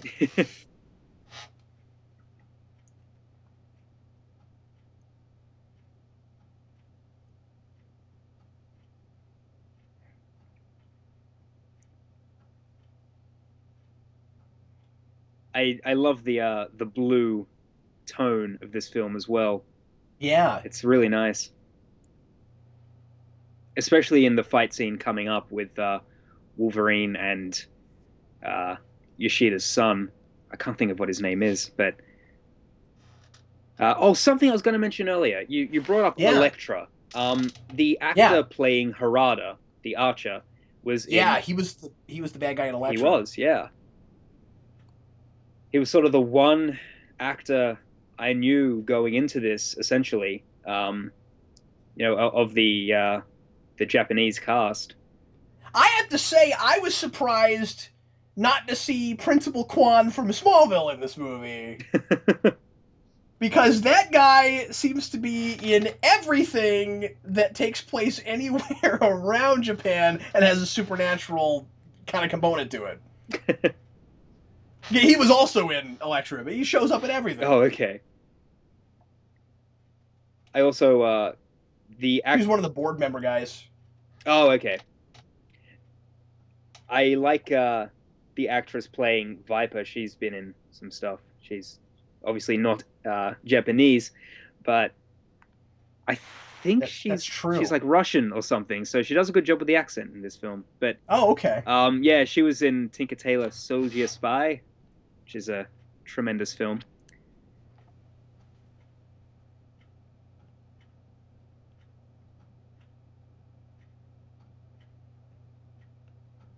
Shades, there are more mutants with vipery tongues like that. Yeah, there's the kid in X2. There's Toad. Yeah, It's like mutant powers and tongues. yeah. There's kind of a parallel just physically superficially being drawn between Wolverine and Viper with the whole being immune to things and healing and all of that and um, again I don't think the movie really does anything with that. I think that it's just sort of well her powers sort of reflect Wolverine's powers in some way, and Right. so that's who we used. Well, it's funny because uh, they give powers to characters in this film who did not have powers in the comics. Yeah, I've heard that. Viper and Yukio. It's like Was Viper even an X-Men character? not really. I mean, she's Madam Hydra. Yeah. That's who I thought that was. Okay, Yeah, so that was a that was a strange choice. it It's like, was. are we really out of mutants? She's Where we have basically to start making up people and are taking people that were in the comics and give them powers? yeah. I mean, she's sort of like a Poison Ivy like character in this film for no real good reason. But once again, Oh, I don't really mind. But yeah, no, I don't either, but it's funny. I know you're farther ahead than me, but like, my wife was making when we watched this the other day was making fun of this really hard for Yukio taking that knife and stabbing it into an 800-year-old oh painting. man, that's Like, always. was there some reason that you needed to do that? Why are you being so theatrical right now? I had the exact same feeling because they sort of make a big deal out of Yoshida saying it is 800 years old, and it's like Yeah, then yeah. she just stabs it. I mean, I guess it helps sort of show like they make a big deal out of her dressing up in the kimono and that earlier, and Oh, Wolverine that's says true. Yeah, and she's definitely got some sore feelings for this whole family, right? she does, and she's like sort of anti-tradition in a lot of ways. So Yeah. So that makes a lot of she sense. she keeps it up for appearances, but deep inside, she wears the mini skirt and the high boots and all that sort of thing. She dresses how she wants. She's got the colored hair, you know. Uh, So Logan, good call. Well, and I mean, she's from the streets, and they picked her up, and there is definitely some social class stuff going on in this. yes, They're doing some, you know, they're doing that culture stuff because of where we are, but also that's I think subtly kind of a reflection of, I mean, kind of a parallel to the whole mutant thing too. exactly, yeah. And they even do bring up at one point, Yoshida Jr. does say, God's mistake, and he Yeah. like they keep it there, and it's not a big plot point of the film, but it's still present, and I like it. So Wolverine pulling this thing out of his chest and holding his heart in his hands and all of that. When I saw this in the theater, I remembered thinking this was a lot more gruesome than it actually is. It's yes, I agree. I think it. I remember thinking like, oh man, I don't know if I want to watch this like in the cinema because it was so It was so gross, you know? Like, I haven't let my son watch this movie, and it was because of this scene. And I watched this the other day, and I went, I don't know, it's not as bad as I remembered it. Yeah, yeah. I mean, I think that that's maybe a credit to it that, they set this up and they make us think about the heart and the hand thing and all of that. And by the time we get here, our imagination makes this so much worse than it really is. Exactly. Yeah. And it should. That's great. I do think that the whole, and I mean, I've only seen this a couple times and I've not spent a lot of time with it, so reassessing this later, I may pick up on more and appreciate this better. Right now I'm in a place where I feel like Yuriko being able to see the future and all of that, again, it's a power that reflects all these ideas and deals with all this immortality and all that stuff. She sees the ending of people and all of that, but besides in a thematic sense, I don't know how necessary that ultimately is for all this. I mean, like it's like okay, I saw you die, but then you managed to not actually die, so like how useful is her power anyway? Like, Sure. Yeah. it seems a little gimmicky is all I'm saying. It does, but I think that's kind of a cool thing that's been brought up in different places with the X-Men is that not everybody gets to have cool healing ability or optic blasts or telepathy or whatever.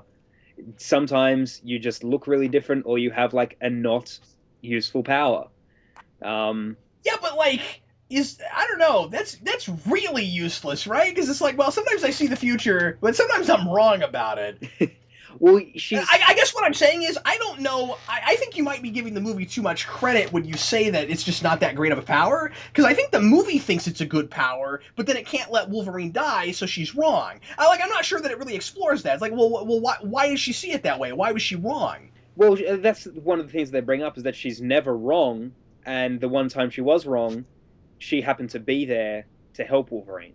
So maybe, Oh, okay, that's right, that's right. So you see, and that's the thing I couldn't remember. Thank you. yeah, Like I said, I'm not as familiar with this movie as I wish I was doing this commentary. But yeah, so the idea is she can affect the future she sees. yes, yeah. Okay, that's cool. No, I can see that. All right, never mind. I retract that criticism. Is the future truly set? Hey, look, I told you we're not reviewing that. We're not talking about that movie right now.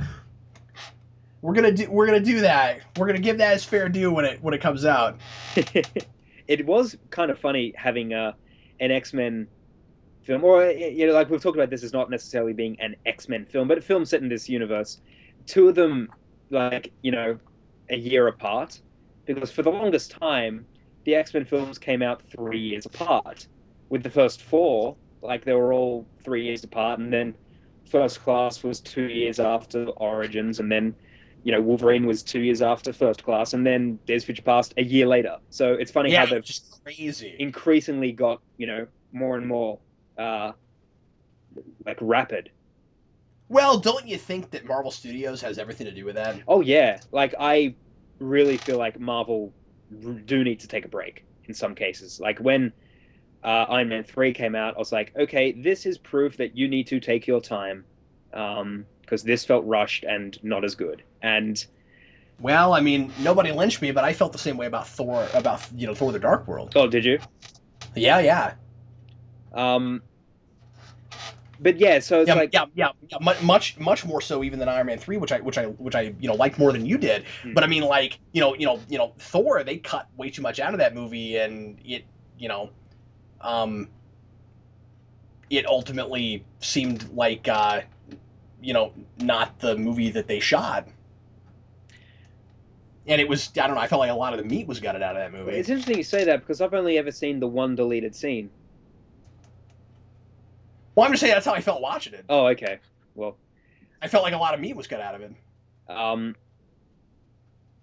I just, well, actually, never mind. I'll talk about Iron Man 3 another time. Oh, that's cool. I've That's cool. talked, I've Oh, talked enough about I don't my have much. hatred Well, for and that also, and film. I know you hate So, that movie, whatever. I'm indifferent toward that film. I saw it one time. Like, it was fine, right. but but like you said, I'm not sure it's even so much of a matter of they need to take a break. As sometimes I feel like I need to take a break. Um, That's fair, but I also feel like, the end of that film was, so I fixed Pepper, and hey, I got my arc reactor out with this big magnet that I could have used back in 2008. I just, you know, there's things like that where I'm like, okay, you're like, this just felt really lazy, and that's what I mean by they need to yeah, take a step back. I mean, like you're talking about a sequel to a movie that I thought made a lot less sense. I mean, and that's once again where we, don't exactly see eye to eye. Wolverine just now said, "Go f yourself, pretty boy," which I know you We have got to mixed do feelings that. about. We got to do that every movie now. Um, well, I mean, yeah, I guess mixed feelings is the right way to put it. I don't feel like that's necessary. I feel like you take it on a case by case. It's funny in uh, First Class. Here, I think it was entirely unnecessary. Fair enough. But I also feel like we're watching a movie that isn't for kids and that Yes. is inching as close to R as it possibly can without being R. So I'm more okay with it here. It's just I didn't need it or anything. I wasn't like I was in First Class where I was like, oh yeah, but I don't want to lose that scene, even though I don't want. I hate that it's in a movie that otherwise is mostly okay for kids. You know what I mean? And Sure. then when they did it in Days of Future Past, I can't even help but be fine with it. Well, I liked it in Future Past because it was, like you knew it was coming when Xavier said, we reached out to you once. I'm gonna say the same thing, and everyone in the cinema just kind of went, ha, ha, ha, ha. And then right, he right. misquotes him. But but here, I kind of liked it because Pretty Boy is also one of those things that Wolverine says a lot, like Bob. Like he, anytime, pretty boy, is one of the first lines we see Wolverine say in the animated series. Right, right. So I kind Well, and of, I like that he says Bob like in his very first line of dialogue in this movie because they don't do a lot. Like the first couple movies don't use that very much at all. no, like, The whole Bob thing, now it's back. Like we've heard it quite a bit more recently. yeah, yeah, like he says it, I think one time in X-Men 1, when he's fighting Sabretooth, and it's kind of like oh, cool, he said it sort of moment. It's sort of like, I think a lot of us were waiting for Rogue to finally say sugar, but that character just doesn't feel like she should act like that. So, it No, would I'm feel cool that forced. we. Yeah, But it is yeah, it is kind of like Mary Jane saying tiger to Peter Parker. It's that sort of moment where it's something that she always says, and it's something that Wolverine always says. Bub, not tiger. And yeah, Tiger. go f yourself, tiger. Like that would have been great. Uh, Face it, Tiger. I'm the best I am at what I do. Bub. But as far as those kind of catchphrases or whatever, and like words that people say that they just will occasionally throw in for fan service, I feel like the difference between Wolverine and some of those other characters is that even though the movie version is decidedly somewhat different from any of the other versions that we have, and not just in that he's a lot taller, I feel like this is still a character that can get away with saying that and quite a bit. yeah, I agree. Like I think this guy says Bob. Yeah, yeah. I've always And loved. that's the difference between that and say like, Mary Jane in the Sam Raimi movies where I don't feel like that character is like really strong-willed and confident enough to get away with the tiger thing as well. I feel like she It, gets away with it in the first film when she sort of says it to Peter, and and just before the kiss and all that. But when she says it in oh yeah, no, I think so too, but that's before they start really mucking with her. exactly, yeah, when she says it at the end of Yeah. Spider-Man 2, it feels like fan service more than something that she should actually say. Yeah, absolutely. But I mean, like, I think that that's a testament to how right they got this character from the beginning. Yes, yeah, Wolverine, yeah, yeah, I agree. not Mary Jane. I've always loved the gag in X-Men Origins where he calls Blob Bub and he thinks he says Oh, I Blob. know. That's very well done. See, I actually don't really like that. I Oh, think that's. really? I don't know. I don't know how I feel about that. I rolled my eyes, but I think it's one of those things where I don't have enough perspective with that movie because I'm already rolling my eyes at other things, I and I just don't like that script on the whole. So I don't know. Maybe I'm being unfair. I didn't think that really worked, but I mean, also it's I one think it's one of those things where it hundred percent was too fan fan. service. So Well, that's what I'm saying. It was too fan service. It was like if he'd said Bob a lot in X1 and X2, then sure. well, I think he says it enough in those films for to Maybe so. Maybe I'm just remembering them wrong. because just I mean because if he was to say Bub all the time, then it would make less sense for Blob to think that he called him Blob, you know? Well, maybe he just now started saying it because it's a prequel movie. There So you maybe it's something he picked up like watching a game show.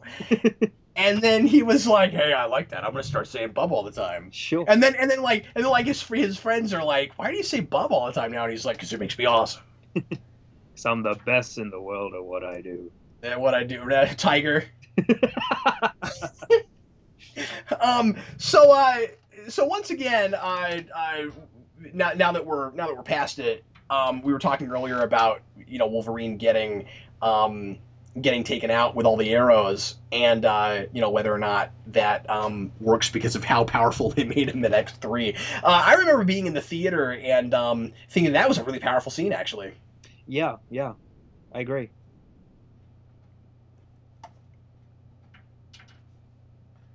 I guess that's all I have to say about it. It was kind of like, oh man, he just got his powers back and now he's stopped Yeah, again. It was hard to watch. It was sympathetic for the character. yeah. Well, and then I guess that's what I like about it is that his healing factor is not the thing that defies that completely defines him. Yes. And yet, I mean, like, in a way it does and in a way it doesn't. It's like, he is naturally who he is, and it's a chicken and the egg thing. How much of it is his healing factor and how much of it is his, just, I mean, because he naturally has healing factor. That's what's interesting about it, right? So Yeah. like he has this kind of particular kind of base nature, where he's got this savagery, but then he's also got the capacity for compassion all at the same time. And so, like, would he be the same way he is without that healing factor? But then if you take it away, I guess it's like he is the way he is and has been for so long that that's not what defines him now, and that's human nature. That's real life. Once you get to a certain age, you are pretty much the person you are. I Sure. mean, you have the ability to make choices and to change and stuff, but like that's such a fundamental thing that he's had forever. Yeah. So he's the way it is. He is, and like I said, this movie is all about your nature and whether or not you can get away from it. And I like to spin on it here, where in this case we have a movie where it's not about mind over matter. It's not about actually moving beyond your the sum of your parts. It's actually about embracing what you are and being okay with it, Yeah.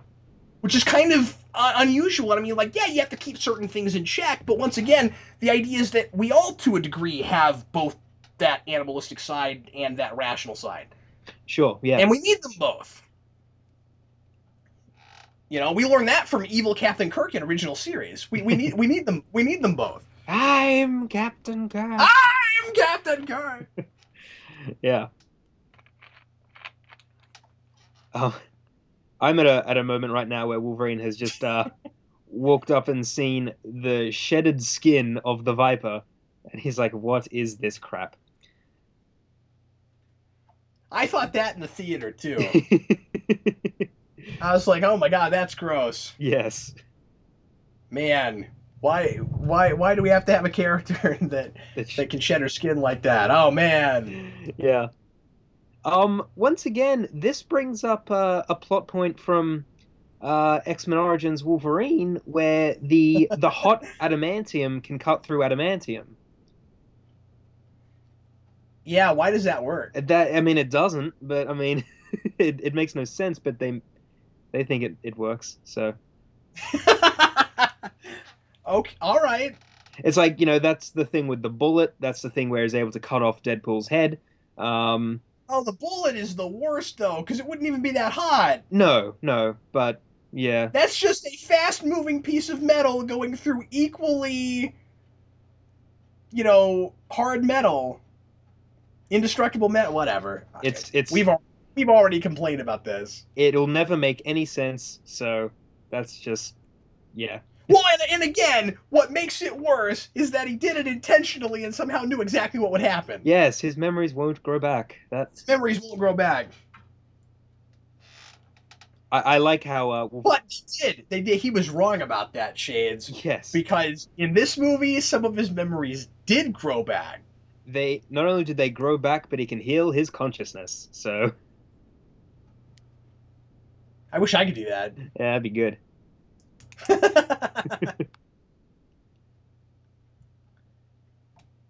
Yeah, I guess basic laws of physics sometimes in comic movies is another thing that you just have to have a suspension of disbelief for. Yeah.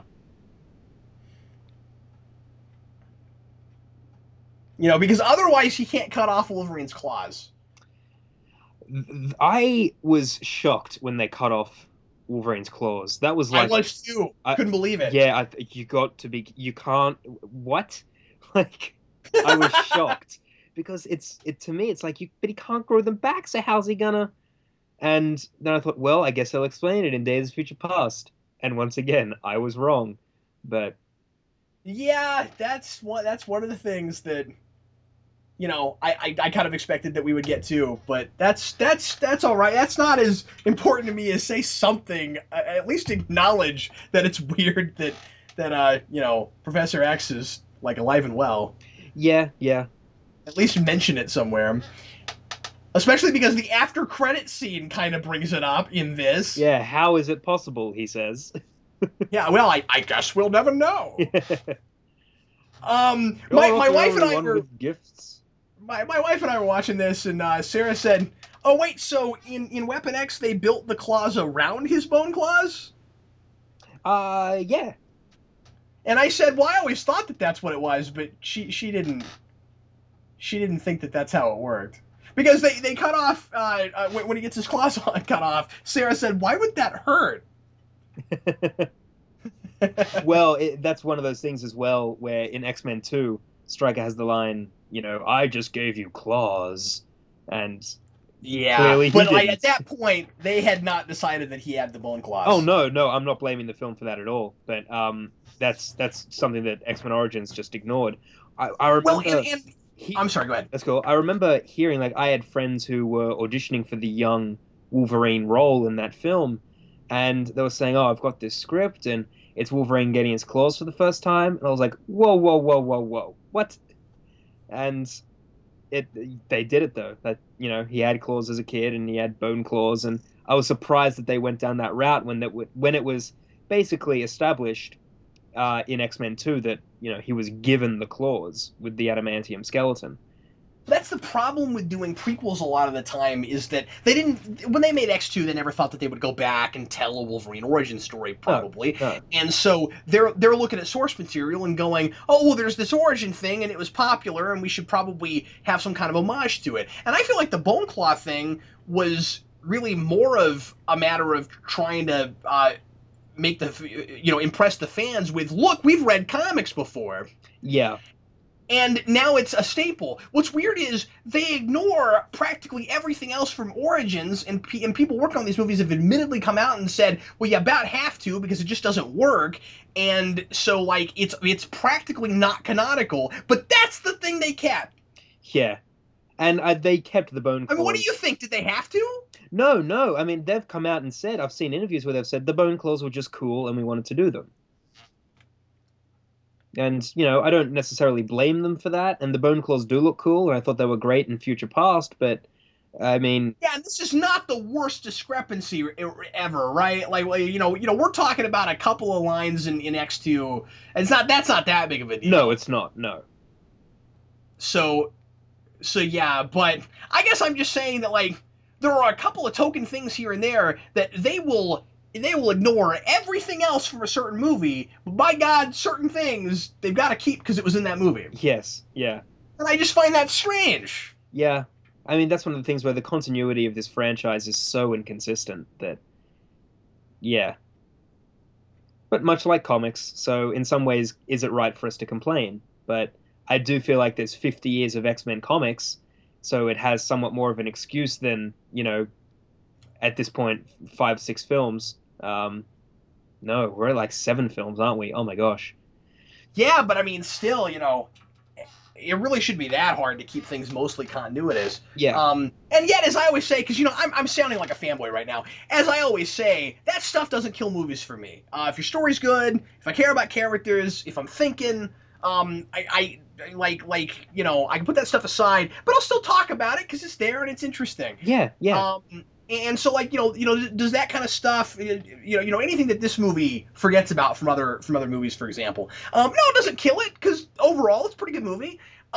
It's not anywhere close to my favorite of them, but is it 14 times better than Origins? Yeah, it is.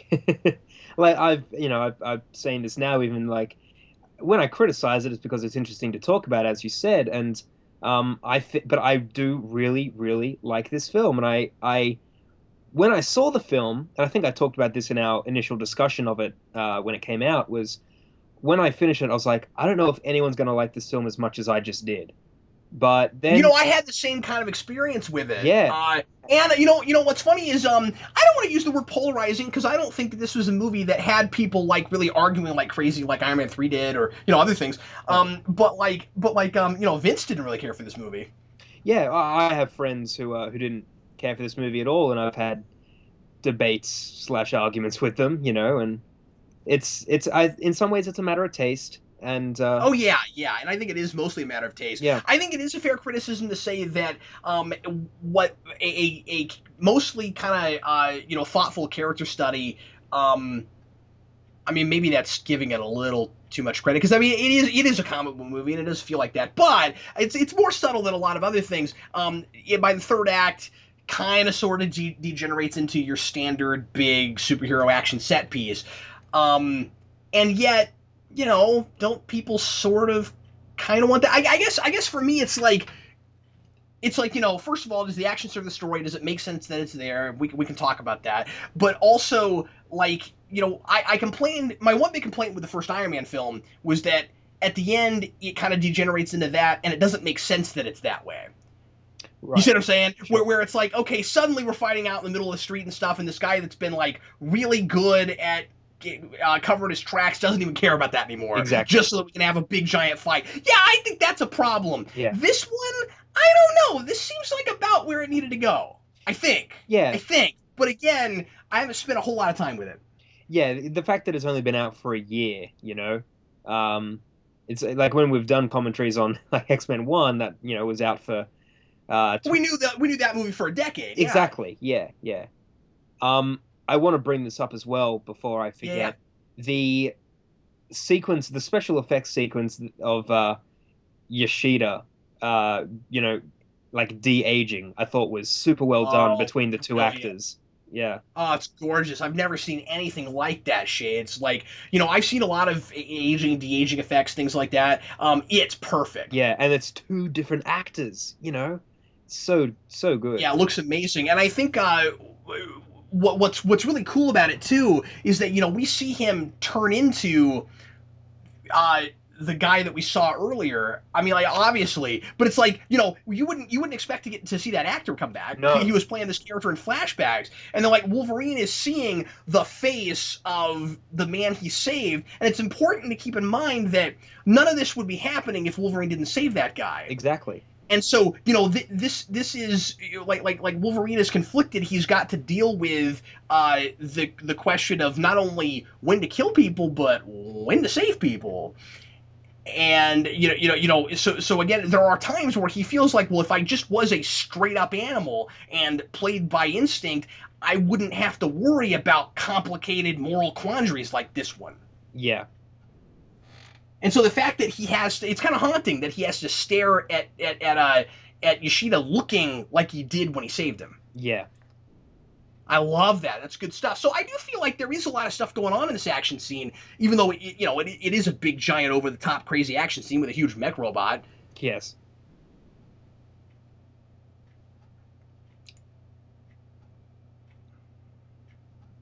Um, are you at all creeped out by the fact that Wolverine is having a romantic relationship with a woman who, as a child, was told stories about Wolverine?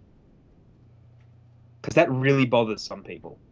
Oh, I didn't even give that any thought until just now. Yeah, Yeah, I guess I can see why that would bother people. That is sort of weird. it is weird, but at the same Are you saying time, that would be like strange for her? well, yeah, like she was told stories about him as a child, and now they're, making out and whatever. Yeah. I Wolverine got. Sorry, I just gotta say this real fast. Wolverine got pretty lucky there that his claws just happened to grow back right at that moment. um, I think it's like it doesn't bother me at all that honestly. The whole notion of Mariko like being told stories about Wolverine when she was a child, because Yeah. Wolverine is like hundreds of years old. It's creepy in any sense when you really put thought into it. He was a Well, that's true because he's going to be 100 years older than anybody he dates. exactly. He was a full-grown man when Jean Grey was in diapers and all that sort of thing. So it's creepy when you look at it in any way. So I don't know if that's particularly, you know, a valid complaint about the film, but I've heard people Yeah, bring I it up, mean, and once again, that's a taste thing. People might be creeped out by that, but it doesn't bother me. yeah, but I mean, you're talking about, in Immortal, the rules are different. I Exactly. mean, if we're going to make that big of a deal out of age, then that means that he shouldn't be allowed to date anybody. Yeah, yeah. Well, Femke Jensen's aging well. She is. I was quite the fan of seeing her in the nightgown earlier. That was tremendous. I'm seeing it right now. It's funny because Famke Janssen is the oldest of the original four X-Men. You Oh know, yeah, she did the TNG episode with Patrick Stewart in '92. indeed, yeah. But yeah, like she was almost, I think she was something like 7 years older than James Marsden. So Yeah. it's kind of funny. But I think all of the X-Men actors have aged quite well. I mean, I would even say that like Patrick Stewart like has aged extremely slowly over time. Oh yeah. So Yeah. He looked the same for about 30 years. yes, exactly. He's only just in the last few years started to even remotely show his age. Yeah, it's like But then in another way, you could say that he looked older than he was for a whole lot of years. exactly. So Like he lost his hair as a teenager, so it's like yeah, yeah. yeah. And like it was quite. Seeing the end credit scene of this film, I thought, man, Patrick Stewart still looks the same. And then when I saw the trailer for Days of Future Past, where it's like zoomed in super close to his face, I was like, oh no, he does look much older now. It's Yeah, he does. yeah, But it's cool that they set that stuff so far in the future it is. Yeah, because then it makes sense for them to look that old. exactly. Although still, like Magneto would be like 120. Yeah, Not that old. I'm just kidding. he's as Well, I don't old as know. I mean, Wolverine. you're talking like, I'm sorry, what? He's as old as Wolverine. Yeah, except that Wolverine's actually immortal and can do that. Well, anyway, I'm sorry. What movie were we talking about? Oh yeah, the Wolverine. So I like the title of the Wolverine quite a bit. Oh, yeah, I was gonna bring that up earlier as well, and I'm not certain about this, but I think that was Darren Aronofsky's influence because he was going to be the director He's of this going to film. direct this. That was his only significant contribution. Yes.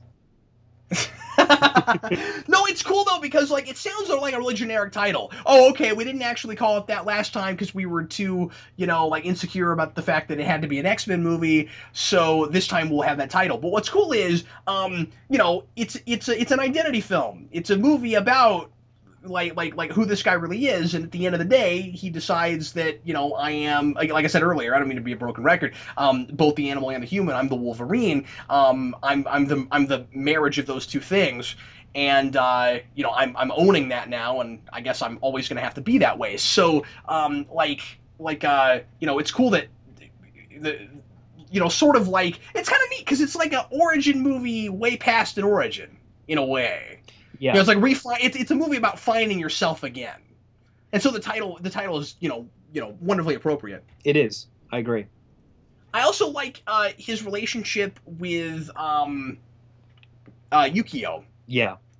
because you don't very often, and I mean I guess it helps that he has an actual romance in this movie with somebody else, Hmm. but you don't often get like a female sidekick like this. I guess that's the best way to describe her relationship with Wolverine. In this movie without it having to turn into an obligatory romance, and I like that there's never even a hint of that maybe ever happening. Exactly. Yeah, I I completely mean agree. they have a completely um just kind of friendship sort of relationship, and that I like that. Wolverine is one. Platonic is the word I was looking for. Yeah, exactly. Wolverine is this character that has a lot of those relationships with like Kitty Pryde or Jubilee in the comics, and like in this film, or sorry, in Oh, this, good call, because we sort of did that with I Rogue, was gonna say with Rogue. Yeah, except Rogue wanted a romance with him. yeah, that's where There's a they, little bit of yeah, they kind of hurt that in that sense, but like yeah, he had a complete solo series with Kitty Pryde. He has that relationship with Jubilee, both in the comics and in the animated series. It's definitely one of those things. It's a reoccurring theme with Wolverine where he has these budding relationships with these young females, which is just it's an interesting thing. Well, what's kind of neat about it is that, in a way, and I mean, this falls apart when he starts dating, 20 somethings, Yes, but when he has that relationship and you just ignore him dating anybody, and he has those relationships with like those friendships, the kind of mentor sort of relationships with these young girls, it's sort of like he's like their grandfather or something, right. because Yeah, he's been around for so long that it's like this familial thing. yeah. He's more of a father figure than a and like a mentor than a potential he's the hot teacher kind of thing. Yeah, and again, that can kind of be interesting with him, because that's kind of, against the grain for what his, standard nature is. Sure, yeah. And so there's a kind of a juxtaposition there. So let's talk about the after credit scene. So Yeah. is this does this make as little sense as people are now saying it does? Okay. The fact that Wolverine saw the ad for Trask Industries there, I would suggest that that Magneto and Xavier have now come together once again because they know that a threat like they dealt with in the 60s, or excuse me, in the 70s, is on its way again.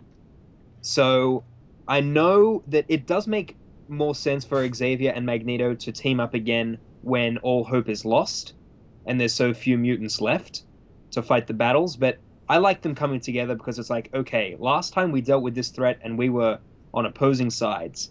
Now we can come together and give our people a fighting chance. So I actually like the scene, and I think it still works.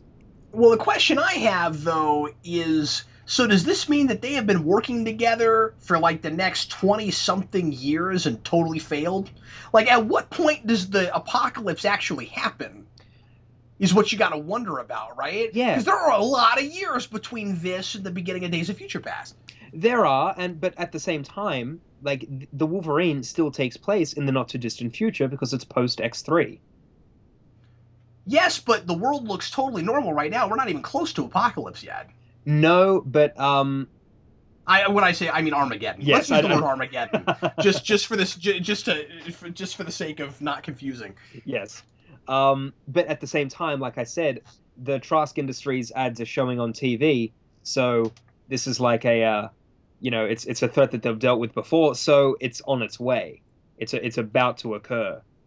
You do make a good point that that this movie, The Wolverine, is very ambiguous as to when it takes place. We have no idea Yeah, how far in the future it is, and I like that. That's something that I liked about the earlier X-Men films, and it's something that we've completely lost and will probably never have again unless the series is ever totally rebooted. yeah, Because now that we've done a time travel movie and we had to say exactly when things were, and now that we've done First Class, which gave us a particular date, it kind of tells us when things have to happen, and we fudge those numbers and things to make people the age we want them to be, but it's no longer the not so distant future. Now it's the 60s into the beginning of the 21st century. right.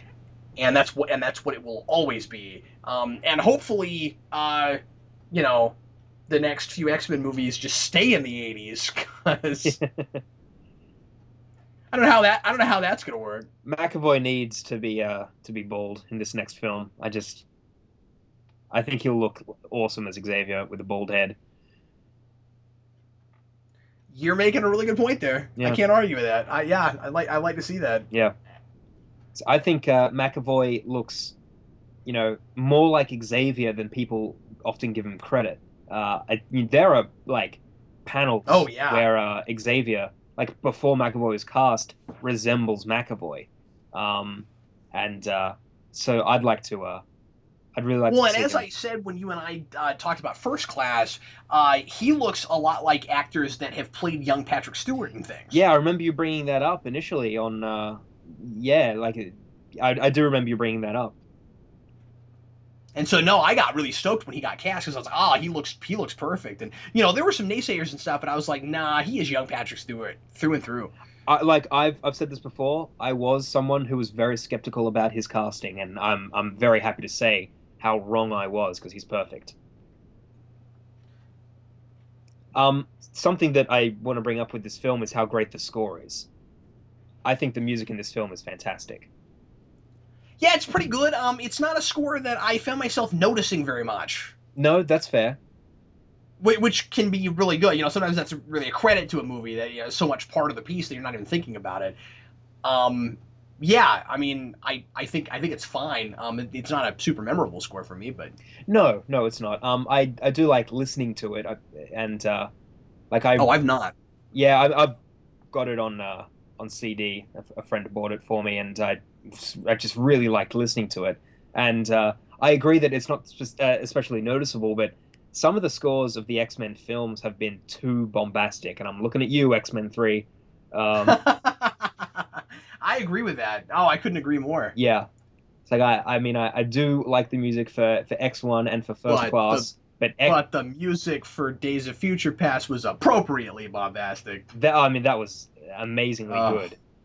and I love the First Class score. I like it. I like certain tracks. I do like the Magneto theme and everything. Um, I guess that's mostly what I'm talking about. yeah, I mean, that's yeah, what I think of when I think of that. Yeah.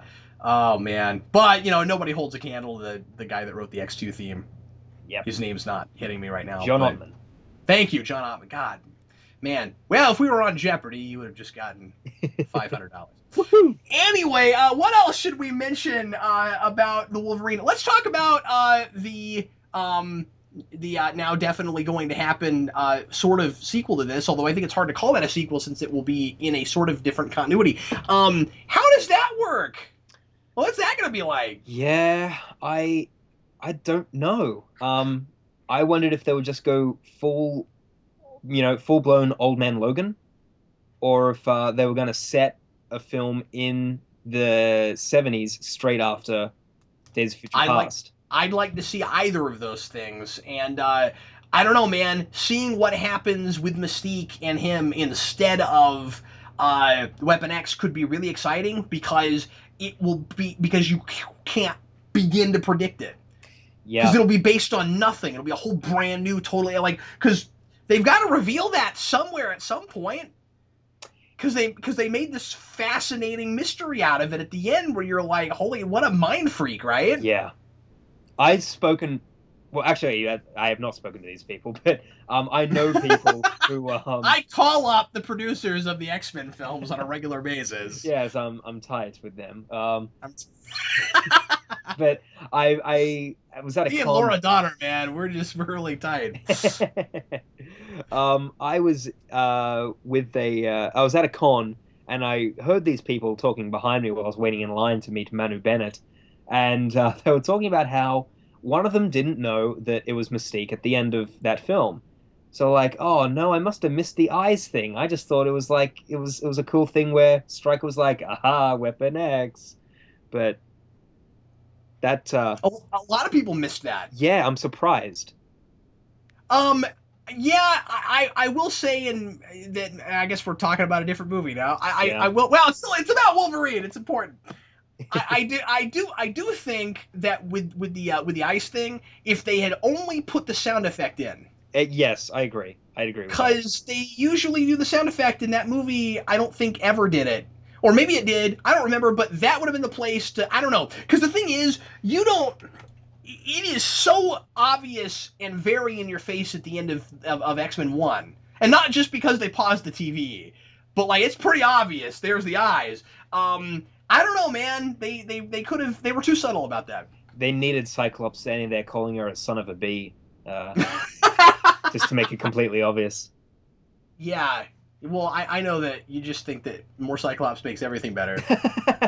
Oh, come on. Cyclops like calling people sons of bees? That's great.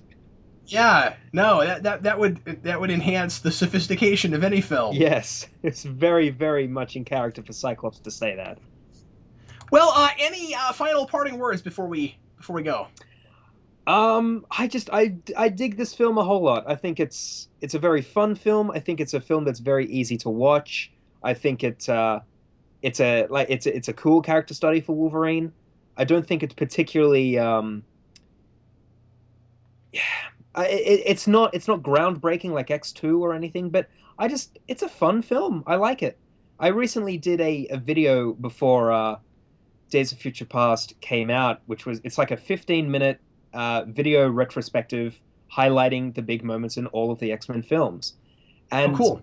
I found the Wolverine very easy to edit stuff too, because it's a fun film where stuff happens, but nothing like groundbreaking, life changing for the character happens apart from him losing his powers momentarily. But I And the clothing at the end. well, actually, that's true. But once again, That's a big deal. that is a huge deal that was swept under the rug by the next film, which is a shame. Yeah, which is unfortunate. But I mean, it would be fair to say that the whole movie is swept under the rug by the next film. Yeah, yeah. Like, I don't know. I'm not sure this movie would have been made if they had known that they were going to do Days of Future Past when they started making this movie. Well, because this film was in development from basically pretty soon after X-Men Origins, so like Yeah, this film was in development for a very long time before X-Men First Class. Like when he did his cameo in that film, he was, he had his hair all set up like that because he was ready to make the film with Darren yeah, Aronofsky. So when you think of it like that, yeah, they really didn't know they were going to do yeah. They didn't know. Days of I Future mean, Days of Past. Future Past was. I mean, it was in development not very long. Yeah, yeah. Um, So yeah, I mean, and it's tough to balance that kind of stuff and juggle it. And I mean, I think that's why the mid credit scene is a little bit clunky because they still didn't exactly know what was going on. well, apparently they shot that scene on the set of Days of Future Past. So, uh, Okay, well then I can't even begin to explain why that scene doesn't make as much sense as it could. But yeah, whatever. yeah.